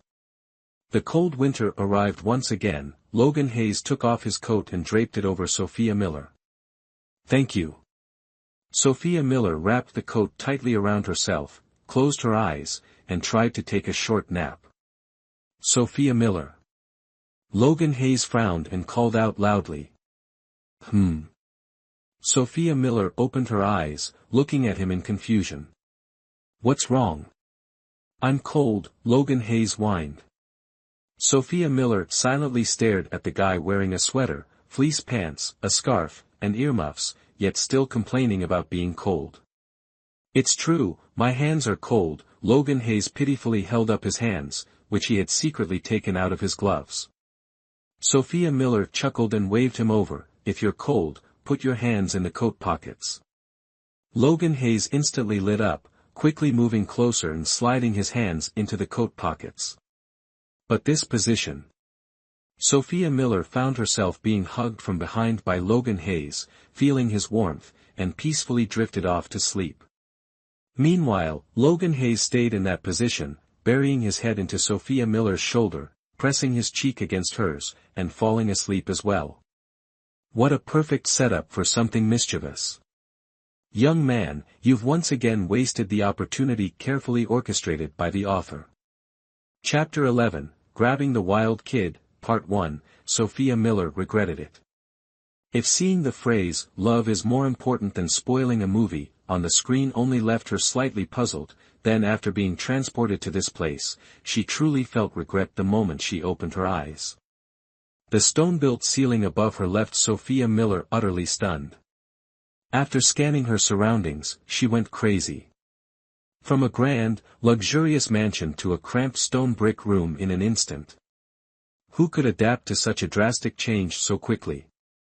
She regretted ending her mission in the previous world too soon. How delightful it had been to play the role of an arrogant rich young lady. Sophia Miller stood up, silently vented her frustration at the wall for a while, and then began to piece together the storyline in her mind. Once she grasped the plot, Sophia Miller could only let out a dry laugh. This was a light-hearted farming story, but the male supporting character was set up as a beastly child. What's a beastly child? Their children raised by wild animals, with bizarre behaviors resembling beasts. While their appearance may look human, their actions are no different from wild creatures. And such a supporting character was merely a fleeting figure in the story, with appearances that could be counted on one hand. Moreover, the original plot didn't have any standout elements, it was filled with cliché drama and Mary Sue tropes. The female lead, Linda Evans, was a clumsy and slightly naive journalist struggling to make ends meet in the city. The male lead, Richard Stone, was a renowned blacksmith in the village, skilled, handsome, tall, and the dream man of many local women. The female antagonist, on the other hand, was a shameless vixen with poor character. Her father was a nouveau riche businessman, and her mother had passed away when she was young. She persistently clung to the male lead without an ounce of self-respect, but no matter how hard she tried, she couldn't earn even a smile from him. In fact, he absolutely despised her. Due to someone scheming, the male lead was falsely accused of ruining ironwork. The female lead's newspaper sent her to investigate the matter. By a twist of fate, amidst the vast sea of people, the two met and fell in love at first sight. The innocent and overly trusting female lead firmly believed that the male lead was not at fault, determined to clear his name. As a result, she was fired from her job, but in return, the male lead's affection for her grew exponentially. Later, the female lead unintentionally revealed that she was living alone in a foreign place, prompting the male lead to take her in. So, the girls in the village became furious, especially the supporting female character. She came up with all sorts of childish schemes to take revenge on the female lead, which only made the male lead despise her more and unintentionally helped the female lead a great deal. After the battles, the female lead emerged victorious, opening a new chapter of building wealth together with the male lead. Then it seemed like the female lead was buffed with all kinds of abilities. Her intelligence would sometimes soar to incredible heights, only to plummet embarrassingly low at other times, making it hard to watch. The next part of the plot brought a real twist, stemming from the backgrounds of the male and female leads, unveiling a dramatic story of, I love you, you love me, but we're not from the same social standing, what should we do now? The male lead was subjected to torment, the storyline dragged on endlessly, and melodrama was scattered everywhere. Finally, amidst the tears of countless readers, a happy ending arrived, leading back to a peaceful countryside life. Oh, and as for the supporting male character who wasn't mentioned much, he was merely a stepping stone on the male lead's path to success, condensed into a single short sentence. Sophia Miller felt a slight headache, especially from the overly long and dragging plotline that felt like an endless roll of fabric. It was pure mental torture for her. She got out of bed and casually picked up a mirror to admire her reflection. That face, that aura, if only there were a caption on her forehead reading, "Dodgy is my ancestor." Sophia Miller pinched her cheeks a few times. Truly raised in luxury, her soft and smooth skin didn't resemble someone born in a rural area at all. After indulging in her self-admiration, Sophia Miller stepped out of her room while recalling the memories of the original owner of this body. At the age of 3, her mother had left the family to run off with a man from the city. Because of this, her father doted on her excessively, giving her almost anything she wanted, even granting her request to use the internet to stave off boredom. It must be noted that in the entire village, aside from the village chief's house, only Sophia Miller's household had a computer. Sophia Miller's father did everything he could for her, yet she ended up ruining her reputation for the sake of the male lead, Richard Stone, leaving her father heartbroken and helpless. What a mess, what a mess. Sophia Miller patted her head. Genetics were truly terrifying, it seemed like all her mother's flaws had manifested in her. Now it was morning. Sophia Miller went to the main hall but didn't see Mr. David Miller. He must have gone to the city for work already. After all, he often left early and returned late in the past, working tirelessly to earn money. Sophia Miller glanced around the main hall. The old computer sitting prominently on the table caught her eye, making her light up with excitement as she darted toward it. To approach the supporting male character from The Beast of Comedy, she first needed to prepare herself for a wild adventure. And the quickest way to gain experience was by looking things up online. The only problem was, Sophia Miller overestimated the internet speed of this computer. Loading a new page took a full 5 minutes just to display an icon. She couldn't bear it any longer. Sophia Miller stared at the blank web page in frustration, feeling her blood boil, while the little spinning wheel kept turning, and turning endlessly. It was exhausting.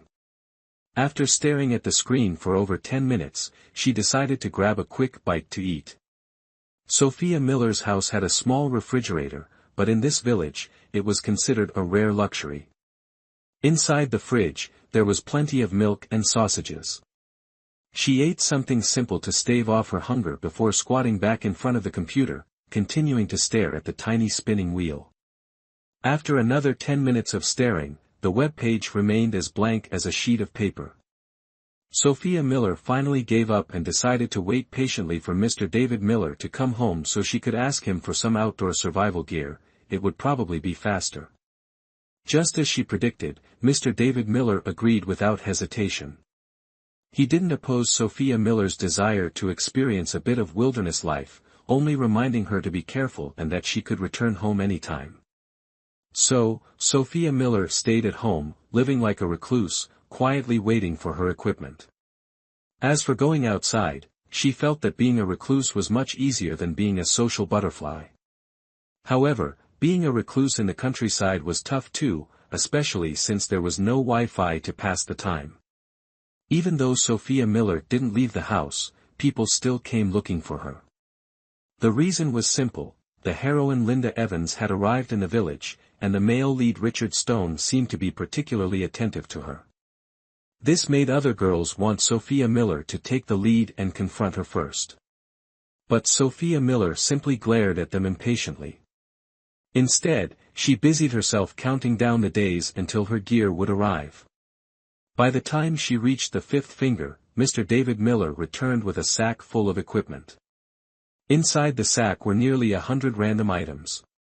Following Mr. David Miller's advice and her own preferences, Sophia Miller selected some clothes and essential tools, then strapped on a heavy backpack and headed out the door. Sophia Miller felt as if she were carrying a mountain of iron on her back. It was so heavy her shoulders felt like they were about to collapse. "Do you need me to ask Uncle Smith to drive you part of the way?" Mr. David Miller asked worriedly. "No need," Sophia Miller turned back, waving at him. "Bye-bye." Mr. David Miller froze for a moment, then smiled. "Take care on your way. If it gets too much, come home anytime." "Yes." Sophia Miller nodded, turned around, and continued striding forward. "Humph. Theo Wilde, just you wait." But the journey ahead was far from peaceful. Sophia Miller had underestimated the infamous reputation of this foxy woman. Every villager who saw her scrambled to strike up a conversation. Since the supporting male character Theo Wilde was deep in the mountains behind the village, Sophia Miller had to walk through half the village to reach the foot of the mountain. And the path through this half of the village was truly bustling, filled with scornful remarks from women, flattery from men, and all sorts of rural love dramas straight out of a soap opera. For instance, at this moment, Peter Smith was running after her, shouting, "Violet, Violet, listen to me. There's nothing between Sophia Miller and me." Meanwhile, Violet Rose covered her ears, crying and yelling, "I don't want to hear it. I don't want to hear it. Peter, you've definitely fallen for someone else, wah." The scene of the two dramatically acting out their love quarrel right next to Sophia Miller was as vivid as a real-life soap opera. Sophia Miller silently quickened her pace, thinking to herself, "Stay away from soap operas, cherish your life." However, having a crowd chattering around her was clearly better than walking the road alone. At least it made the time pass faster. But their booming voices were truly too piercing, loud and annoying, making Sophia Miller sweat as if she were in a sauna. When Sophia Miller finally reached the foot of the mountain, she took a deep breath and wrung the sweat from her dress. In no time, the spot where she stood was soaked. Sophia Miller felt like she had sweated more today than the water she had drunk all year. She pulled a tissue from her backpack to wipe her hands clean, then looked up to observe the towering mountain before her. Under the hazy glow of the sunset, the tree leaves were bathed in a soft light, shedding their eerie appearance and taking on a more tranquil charm. Phew, Sophia Miller exhaled deeply and began to climb. The day was drawing to a close. She needed to hurry into the mountains to find Theo Wilde. Chapter 12, Grabbing the Wild Kid, Part 2. The sky was gloomy, the moonlight gentle, and the rustling sound of wind brushing through the leaves blended into the night, eerie as if a monster might leap out at any moment to wreak havoc. Sophia Miller wiped the sweat off her forehead, glancing around, only to see an endless expanse of trees. She had been wandering the mountain for what felt like ages, but apart from trees and a few wild rabbits, there was nothing to be found. It left her feeling somewhat disheartened. Since she couldn't find Theo Wilde, her only option now was to find a place to rest. After all, in this mountain, there could be snakes, wolves, spiders, or other dangerous creatures lurking. With that thought, Sophia Miller hoisted her heavy backpack and set off in search of a cave. However, finding a cave suitable for shelter on a mountain filled with dense trees was clearly not an easy task, especially at night. Every sudden noise made Sophia's nerves tighten. Though she had made a living by traveling through dimensions, being alone in the deep forest at midnight was still unnerving for her. Holding a small flashlight, Sophia moved cautiously, prepared for any wild beast that might leap out unexpectedly. While anxiously searching for a cave, she didn't hold much hope of finding one with her half-hearted efforts. She began entertaining the idea of finding a tree to spend the night on instead. After all, she had come well prepared.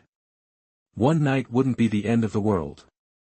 First, she needed to find somewhere to sleep. Tomorrow, she could resume her search for Theo Wilde.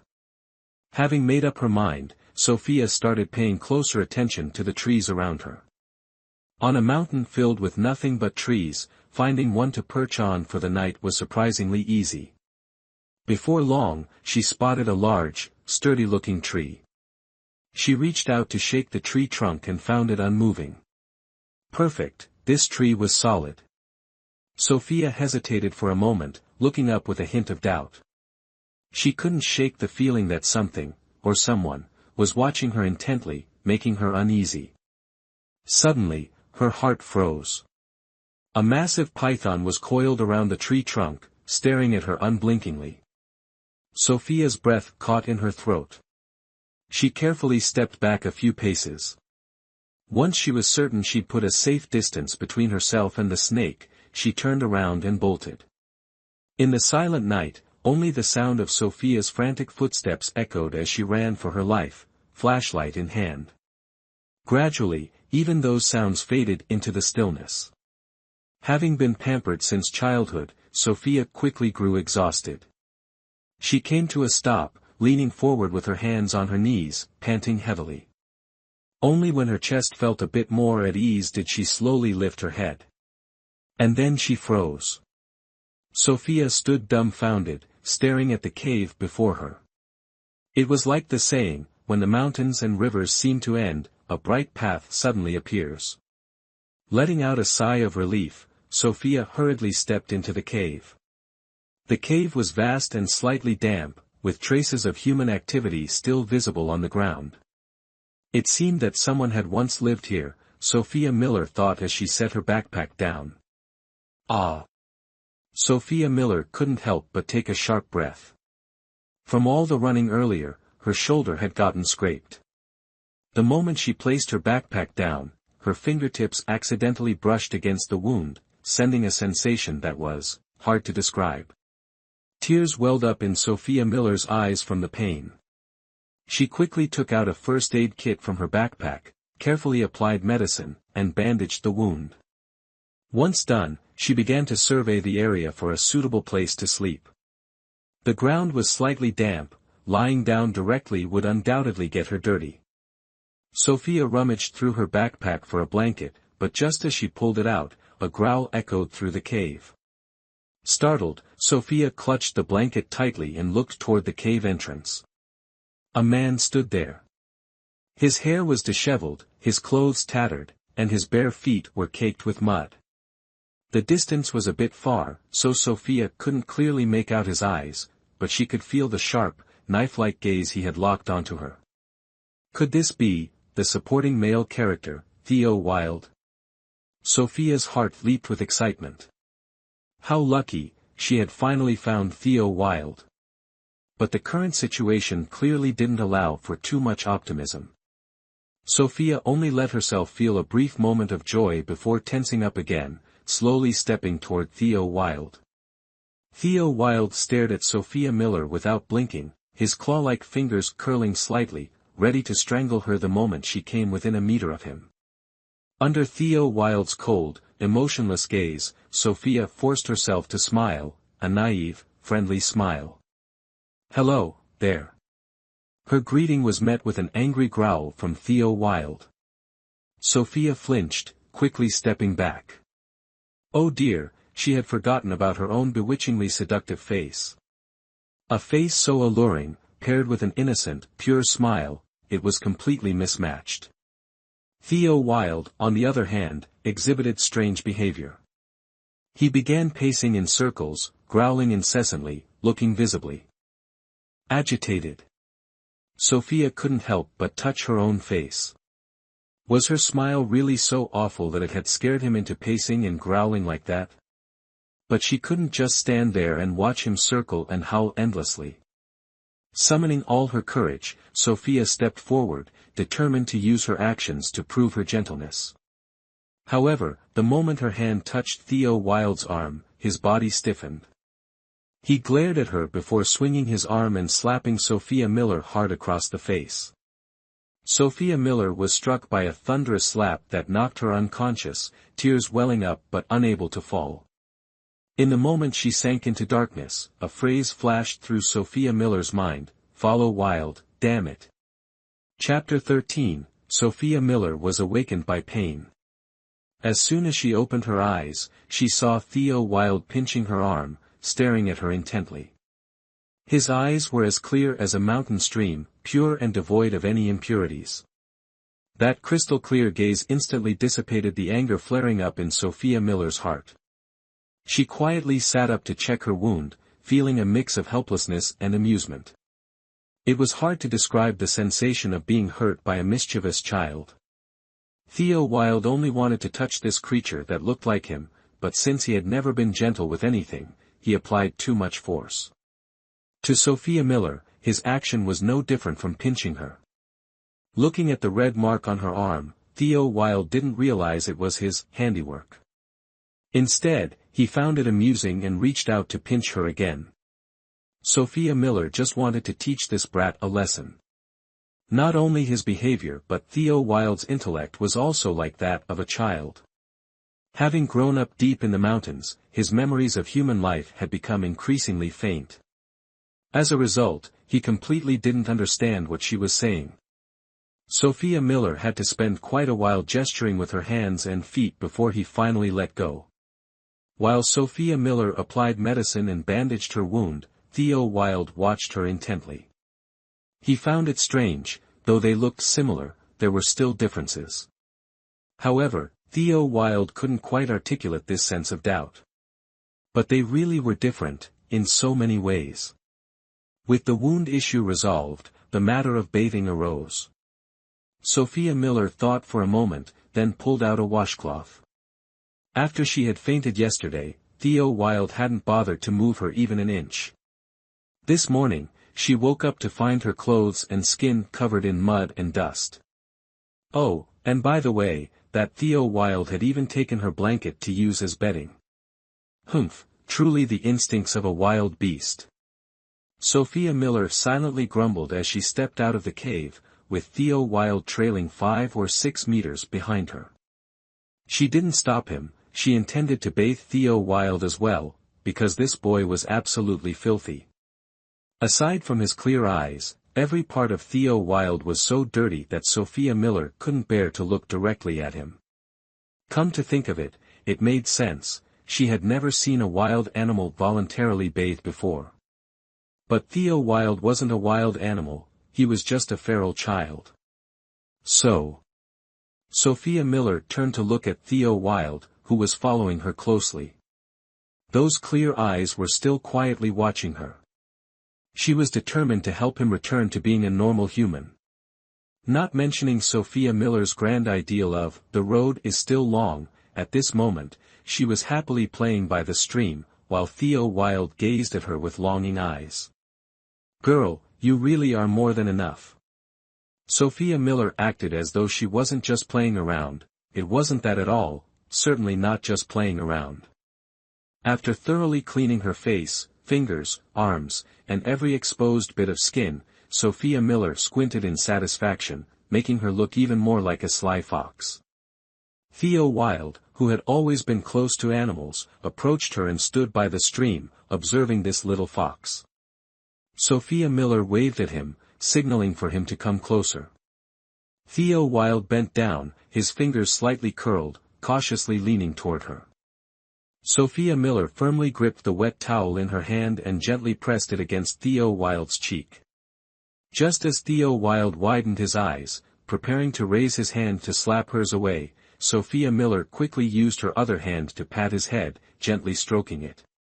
With the naked eye, Sophia Miller could clearly see Theo Wilde's muscles tense up in an instant. However, after she stroked his head for over 10 seconds, he completely relaxed, even squinting his eyes and letting out a soft dot.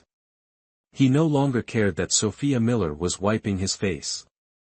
Sophia Miller thought about how stroking a bristling cat could calm it down, making it obediently lie still, letting people do whatever they wanted.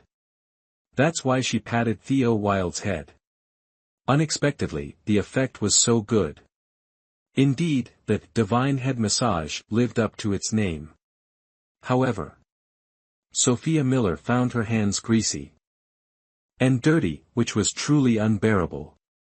Looking at Theo Wilde's now clean face, though pale and covered in scars, Sophia Miller felt a pang of sorrow. He wasn't much older than her, yet he had endured so many hardships. She gently pressed her cheek against his.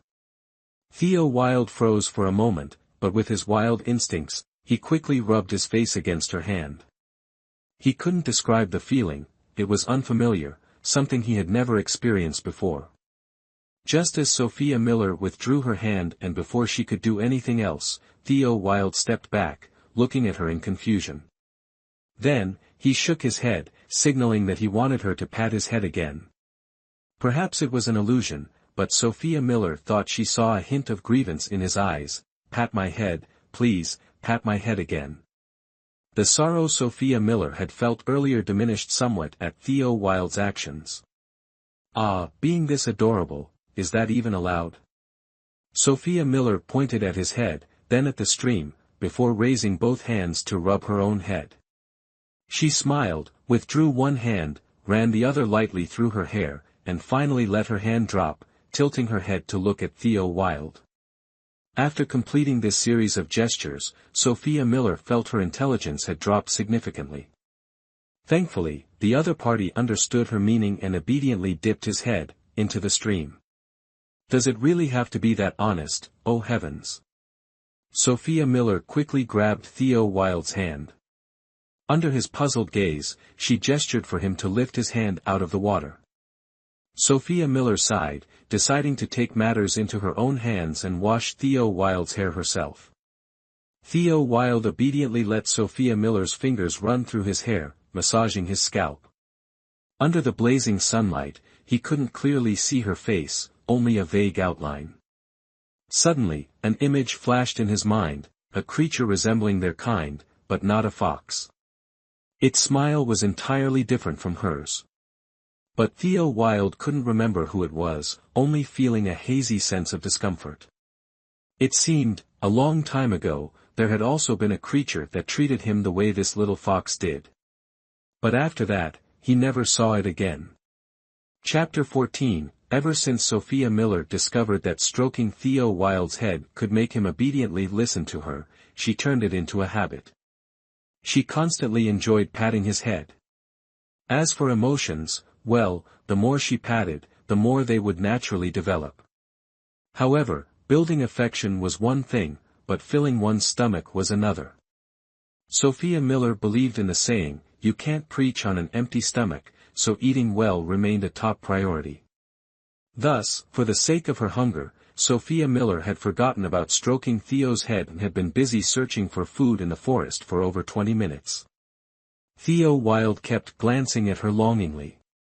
Seeing that she still hadn't reached out to pat his head, he couldn't help but grab her hand. Sophia Miller paused, tilting her head in confusion. She saw Theo Wilde lean his head closer and nuzzle her palm as if seeking affection. Sophia Miller was immediately defeated by his adorable demeanor. She withdrew her hand from Theo Wilde's grasp. Seeing his face fall, she placed her hand back on his soft hair and gently stroked it a few times. Theo Wilde's face instantly lit up, his eyes sparkling brightly. One could almost imagine a large, wagging tail behind him. Sophia Miller couldn't help but laugh. Ah, this feeling of raising a pet was truly magical. Theo Wilde blinked, frowning. Strange, his body suddenly felt uncomfortable, a little itchy. So, he reached out to scratch his skin. But as soon as Sophia Miller noticed his long, sharp nails, she quickly grabbed his hand, shaking her head to signal him not to scratch and let her do it instead. Those long nails could hurt him terribly. Sophia Miller thought to herself while gently scratching the spot he had been itching. However, every time Sophia scratched, she could clearly feel Theo's muscles tense up. Was she using too much force? That couldn't be, she had been careful to control her strength. With a puzzled expression, Sophia Miller looked up and saw an extremely peculiar sight. Theo Wilde's face was flushed, and he was staring at her intensely. His once clear eyes now carried a hint of ambiguity, and combined with his dumbfounded expression, it was indescribably strange. Sophia Miller froze for a few seconds before quickly withdrawing her hand. She then briskly walked a few steps ahead, stopped, and turned back to wave at him to follow. Theo Wilde couldn't understand why he had been so agitated moments ago, to the point of wanting to smash things, only to suddenly calm down. He couldn't figure it out, so he silently followed Sophia Miller. On the surface, Sophia Miller walked calmly, but internally, she was grumbling to herself. Clearly, she couldn't treat him like a pet. What kind of pet gets aroused by their owner? This was really not okay, that expression he had just now. After a morning of effort hunting, thanks to her companion Theo Wilde, Sophia Miller managed to gather a significant amount of game. However, since they didn't bring any bags, all the spoils had to be carried back to the cave by the two of them. Afterward, Sophia Miller dragged Theo Wilde to the stream to wash off the blood and dirt from both of them. Regarding the earlier incident where a certain naive fool showed signs of arousal just from a little touch, Sophia Miller seemed completely unwilling to recall it. It was as if she had deliberately teased him, making it truly unbearable to look directly at him. Now that the two had calmed down, they were sitting inside the cave. Sophia Miller told Theo Wilde to stay put while she grabbed a knife and a bag, heading out to gather firewood. When she returned with a bag full of branches, Theo Wilde was still sitting in the same spot, his hands covered in blood, with several torn-apart wild rabbits lying in front of him. Sophia Miller felt her stomach churn, a wave of nausea rising within her. Theo Wilde tore off a rabbit leg and happily offered it to her, his eyes sparkling and his tail wagging excitedly, emitting an almost tangible glow of joy. Sophia Miller froze for a moment before it dawned on her. How could she have forgotten? Even though he was human, he had survived by behaving like a wild animal. To him, eating raw meat was entirely normal because, in his memory, there was no concept of cooked meat at all. Sophia Miller lowered her gaze, a tinge of sadness flickering in her eyes as she shook her head at him, raising the bag of branches in her hand. But this time, Theo Wilde couldn't understand why Sophia Miller refused. His entire demeanor deflated, and the previously curled, fluffy tail behind him seemed to shrink in disappointment. Why? He had clearly offered her the best thing he had. Why didn't she want it? Looking at Theo Wilde, Sophia Miller felt as though storm clouds were swirling in her mind. She sighed, half amused and half helpless, crouching down to pat his head. When Theo Wilde looked up at her, she gently pressed her cheek against his. If patting his head could make Theo Wilde obedient, then pressing their cheeks together was the ultimate treasure to make him happy. Sophia Miller didn't do it often because the rarer something was, the more precious and special it became. Although Theo Wilde retained little memory of his time as a human, the act of pressing cheeks together was, for any creature, a gesture of extreme intimacy. Theo Wilde only knew he wanted to be close to her.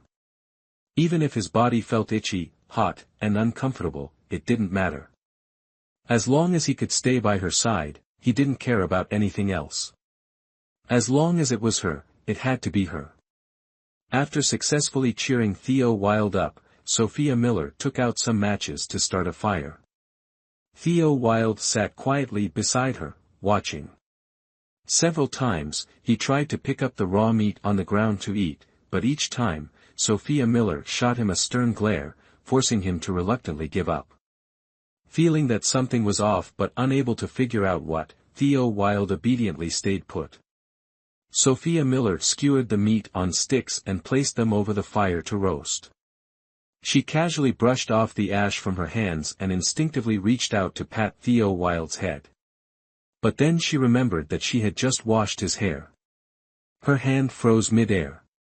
Under Theo Wilde's puzzled gaze, she pulled out a tissue from her backpack, wiped her hands clean, and then gently placed her hand on his head. Being patted by Sophia Miller, Theo Wilde felt utterly content, his tail wagging furiously once again. Looking at Theo Wilde's tattered clothes, Sophia Miller suddenly thought about dressing him in women's clothing. After all, in the depths of the mountains, no one would care about what he wore. Sophia Miller made up her mind. She would secretly change his clothes in the dead of night. Sophia Miller shivered slightly at the mere thought of Theo Wilde dressed as a girl, unable to picture it at all. She quickly shook off her wandering thoughts and flipped the piece of grilled meat over. The crackling sparks danced as the aroma of the meat spread everywhere. Sophia Miller couldn't help but take a deep breath, her hunger intensifying. Theo Wilde mimicked her, sniffing the air, only to have the mouth-watering scent fill his nose, making his stomach growl. Noticing Theo Wilde swallowing hard, Sophia Miller smiled and tore off a small, cooked piece of meat. Seeing his gaze fixed intently on the morsel, following her every movement, she smirked slightly, blew on it to cool it down, and brought it to his mouth. She then opened her mouth, signaling for him to do the same. Theo Wilde eagerly bit into the meat, letting out a satisfied mmm as he closed his eyes in bliss. Seeing his delight, Sophia Miller grew even more enthusiastic, carefully picking up more pieces of meat for him, cooling each one to ensure he wouldn't burn himself. And so, Sophia Miller began feeding Theo Wilde, occasionally eating a piece or two herself. Feeling a sudden surge of nurturing instincts, she looked at Theo Wilde's adorable demeanor and no longer dwelled on her earlier thoughts, focusing instead on feeding him. In this way, one person fed while the other happily ate, and together, they cheerfully polished off the dishes. Theo Wilde felt utterly content, as if he were floating on air. Ah, delicious food and a beautiful, fox girl, both belonged to him. Chapter 15, The night was deep. Sophia Miller spread out the blanket, strictly forbidding Theo Wilde from wrapping it around himself. Under Sophia Miller's stern gaze, Theo Wilde reluctantly pulled his hand back, though he really wanted to drape the blanket over himself. But soon, his attention was drawn to the clothes Sophia Miller pulled out of her backpack. Sophia Miller took out a pair of comfortable long pants and a white t-shirt printed with black letters and a bold red lip design. Sophia Miller thought the original owner's fashion sense was truly too modern, not resembling a rural person at all. After all, something as scandalous as red lips would certainly be despised by the conservative villagers. Sophia Miller suddenly felt admiration for Mr. David Miller since he had prepared everything she needed. Shaking off her wandering thoughts, Sophia Miller looked up at Theo Wilde and held out the clothes to him. Theo Wilde blinked, looking at her with curiosity. Sophia Miller shifted the clothes to one hand, pointed at his tattered outfit with the other, paused for a moment, then shook the clothes in her hand. Theo Wilde's eyes widened. In a flash, he stripped off his ragged clothes and the worn-out shorts he was wearing. Sophia Miller's face turned crimson, burning with embarrassment. As a 17-year-old girl in her prime, how was she supposed to react upon seeing a naked man? Sophia Miller quietly turned her face away, handing over the clothes. Yes, at this moment, she could only pretend to admire the scenery. But the problem was, Theo Wilde had never worn proper clothes before. The outfit he had on was from when he was a child and had since been torn apart due to his oversized frame. Thus, Theo Wilde simply assumed these were a substitute for the blanket Sophia Miller had offered earlier. Happily, he draped, or rather, wrapped, the clothes around himself. And when Sophia Miller finally calmed down and turned back, she was greeted with this sight. His head wrapped in the shorts, his waist tied with the t-shirt, Theo Wilde stood with his hands on his hips, grinning foolishly. Who is this lunatic? This style is completely wrong. In the end, Sophia Miller had no choice but to personally help Theo Wilde put on the clothes. As for the specific process, Sophia Miller would rather not recall his increasingly suggestive expressions or the way Theo Wilde's little friend began to stir. For some reason, she couldn't shake the feeling that this mission might cost her chastity. Sophia Miller and Theo Wilde ended up sharing the same blanket, though Sophia Miller firmly insisted they sleep at opposite ends, just in case he got any wild ideas again. The original owner, who had been pampered since childhood, soon found her eyelids growing heavy. After all, she hadn't been able to lounge around at home all day as usual, and her body was clearly protesting. Sophia Miller barely had time to think, it's just been one day, before sleep swept her off to meet the Sandman. Sophia Miller was asleep, but Theo Wilde, accustomed to being active at night, lay restless, unable to drift off. He opened his eyes wide, staring at the ceiling of the cave, feeling a bit confused as to why he was sharing a sleeping space with this fox. He couldn't figure it out no matter how much he thought. Just hearing Sophia Miller's soft, steady breathing was enough to make Theo Wilde feel irritated and uneasy. It was too noisy, like the buzzing of insects near his ears. After frowning at the rock ceiling for over 10 minutes, Theo Wilde finally couldn't take it anymore. He stood up, annoyed, and glanced over at the fox girl sleeping soundly. In the darkness, he couldn't clearly see her face, only the faint outline of her figure. Theo Wilde crept closer, silently observing her face in the dim light. It was no longer dazzling and charming as it was when she was awake. Her sleeping expression was serene, blending with the gentle moonlight in an almost ethereal way, creating a breathtakingly beautiful scene. Theo Wilde stood mesmerized, staring at Sophia Miller's sleeping face. And there it was again. That strange, uncomfortable feeling in his body. It was as if an invisible hand was gripping his heart, making his entire body tremble and grow numb. Swallowing hard, Theo Wilde's eyes burned as they fixated on Sophia Miller's lips, glistening faintly under the moonlight. He wanted it. Slowly, Theo Wilde leaned closer, then lowered his head, lightly licking Sophia Miller's lips. The moment he finished, Theo Wilde quickly straightened up, stepping back a few paces. His cheeks flushed red as he stared at Sophia Miller's lips. Now, they were moist and shimmering under the moonlight. He wanted more. Covering his face with his hands, Theo Wilde hesitated, but then slowly leaned down again, licking her lips one more time. Still wanted more. So soft. And just like that, a certain big puppy with peculiar tendencies spent the entire night licking the lips of a sleeping fox. The next day, Sophia Miller felt something was off with her entire body. When she woke up, she discovered her mouth was covered in saliva. This definitely wasn't from drooling in her sleep. Suspiciously, Sophia Miller glanced over at Theo Wilde, who was dozing off beside her. His sleepy demeanor was seriously questionable. But then, just thinking about how innocent he was, how even a mere touch would make his face flush bright red, Sophia Miller quietly dismissed her suspicions. Someone so innocent sneaking kisses in the middle of the night? She really couldn't imagine it. Yet, on the second morning, when she woke up again with her mouth full of saliva. "Theo Wilde, what's with those dark circles under your eyes? Where's that innocence you promised?" Sophia Miller had forgotten that while he might appear innocent, Theo Wilde had a wild and impulsive nature. After much thought, Sophia Miller decided to use the silent treatment to express her dissatisfaction with Theo Wilde. Seeing his sad and panicked expression, she seriously pointed to her mouth and then drew a big X in the air. Theo Wilde looked at her pitifully. "Why, does she hate me now?" Seeing his dejected look, Sophia Miller almost melted from how adorable he was. She was just about to reach out and pat his head when Theo Wilde leaned over on his own and gave her cheek a quick lick, as if trying to make amends. Feeling the sticky sensation on her cheek, Sophia Miller quietly withdrew her hand.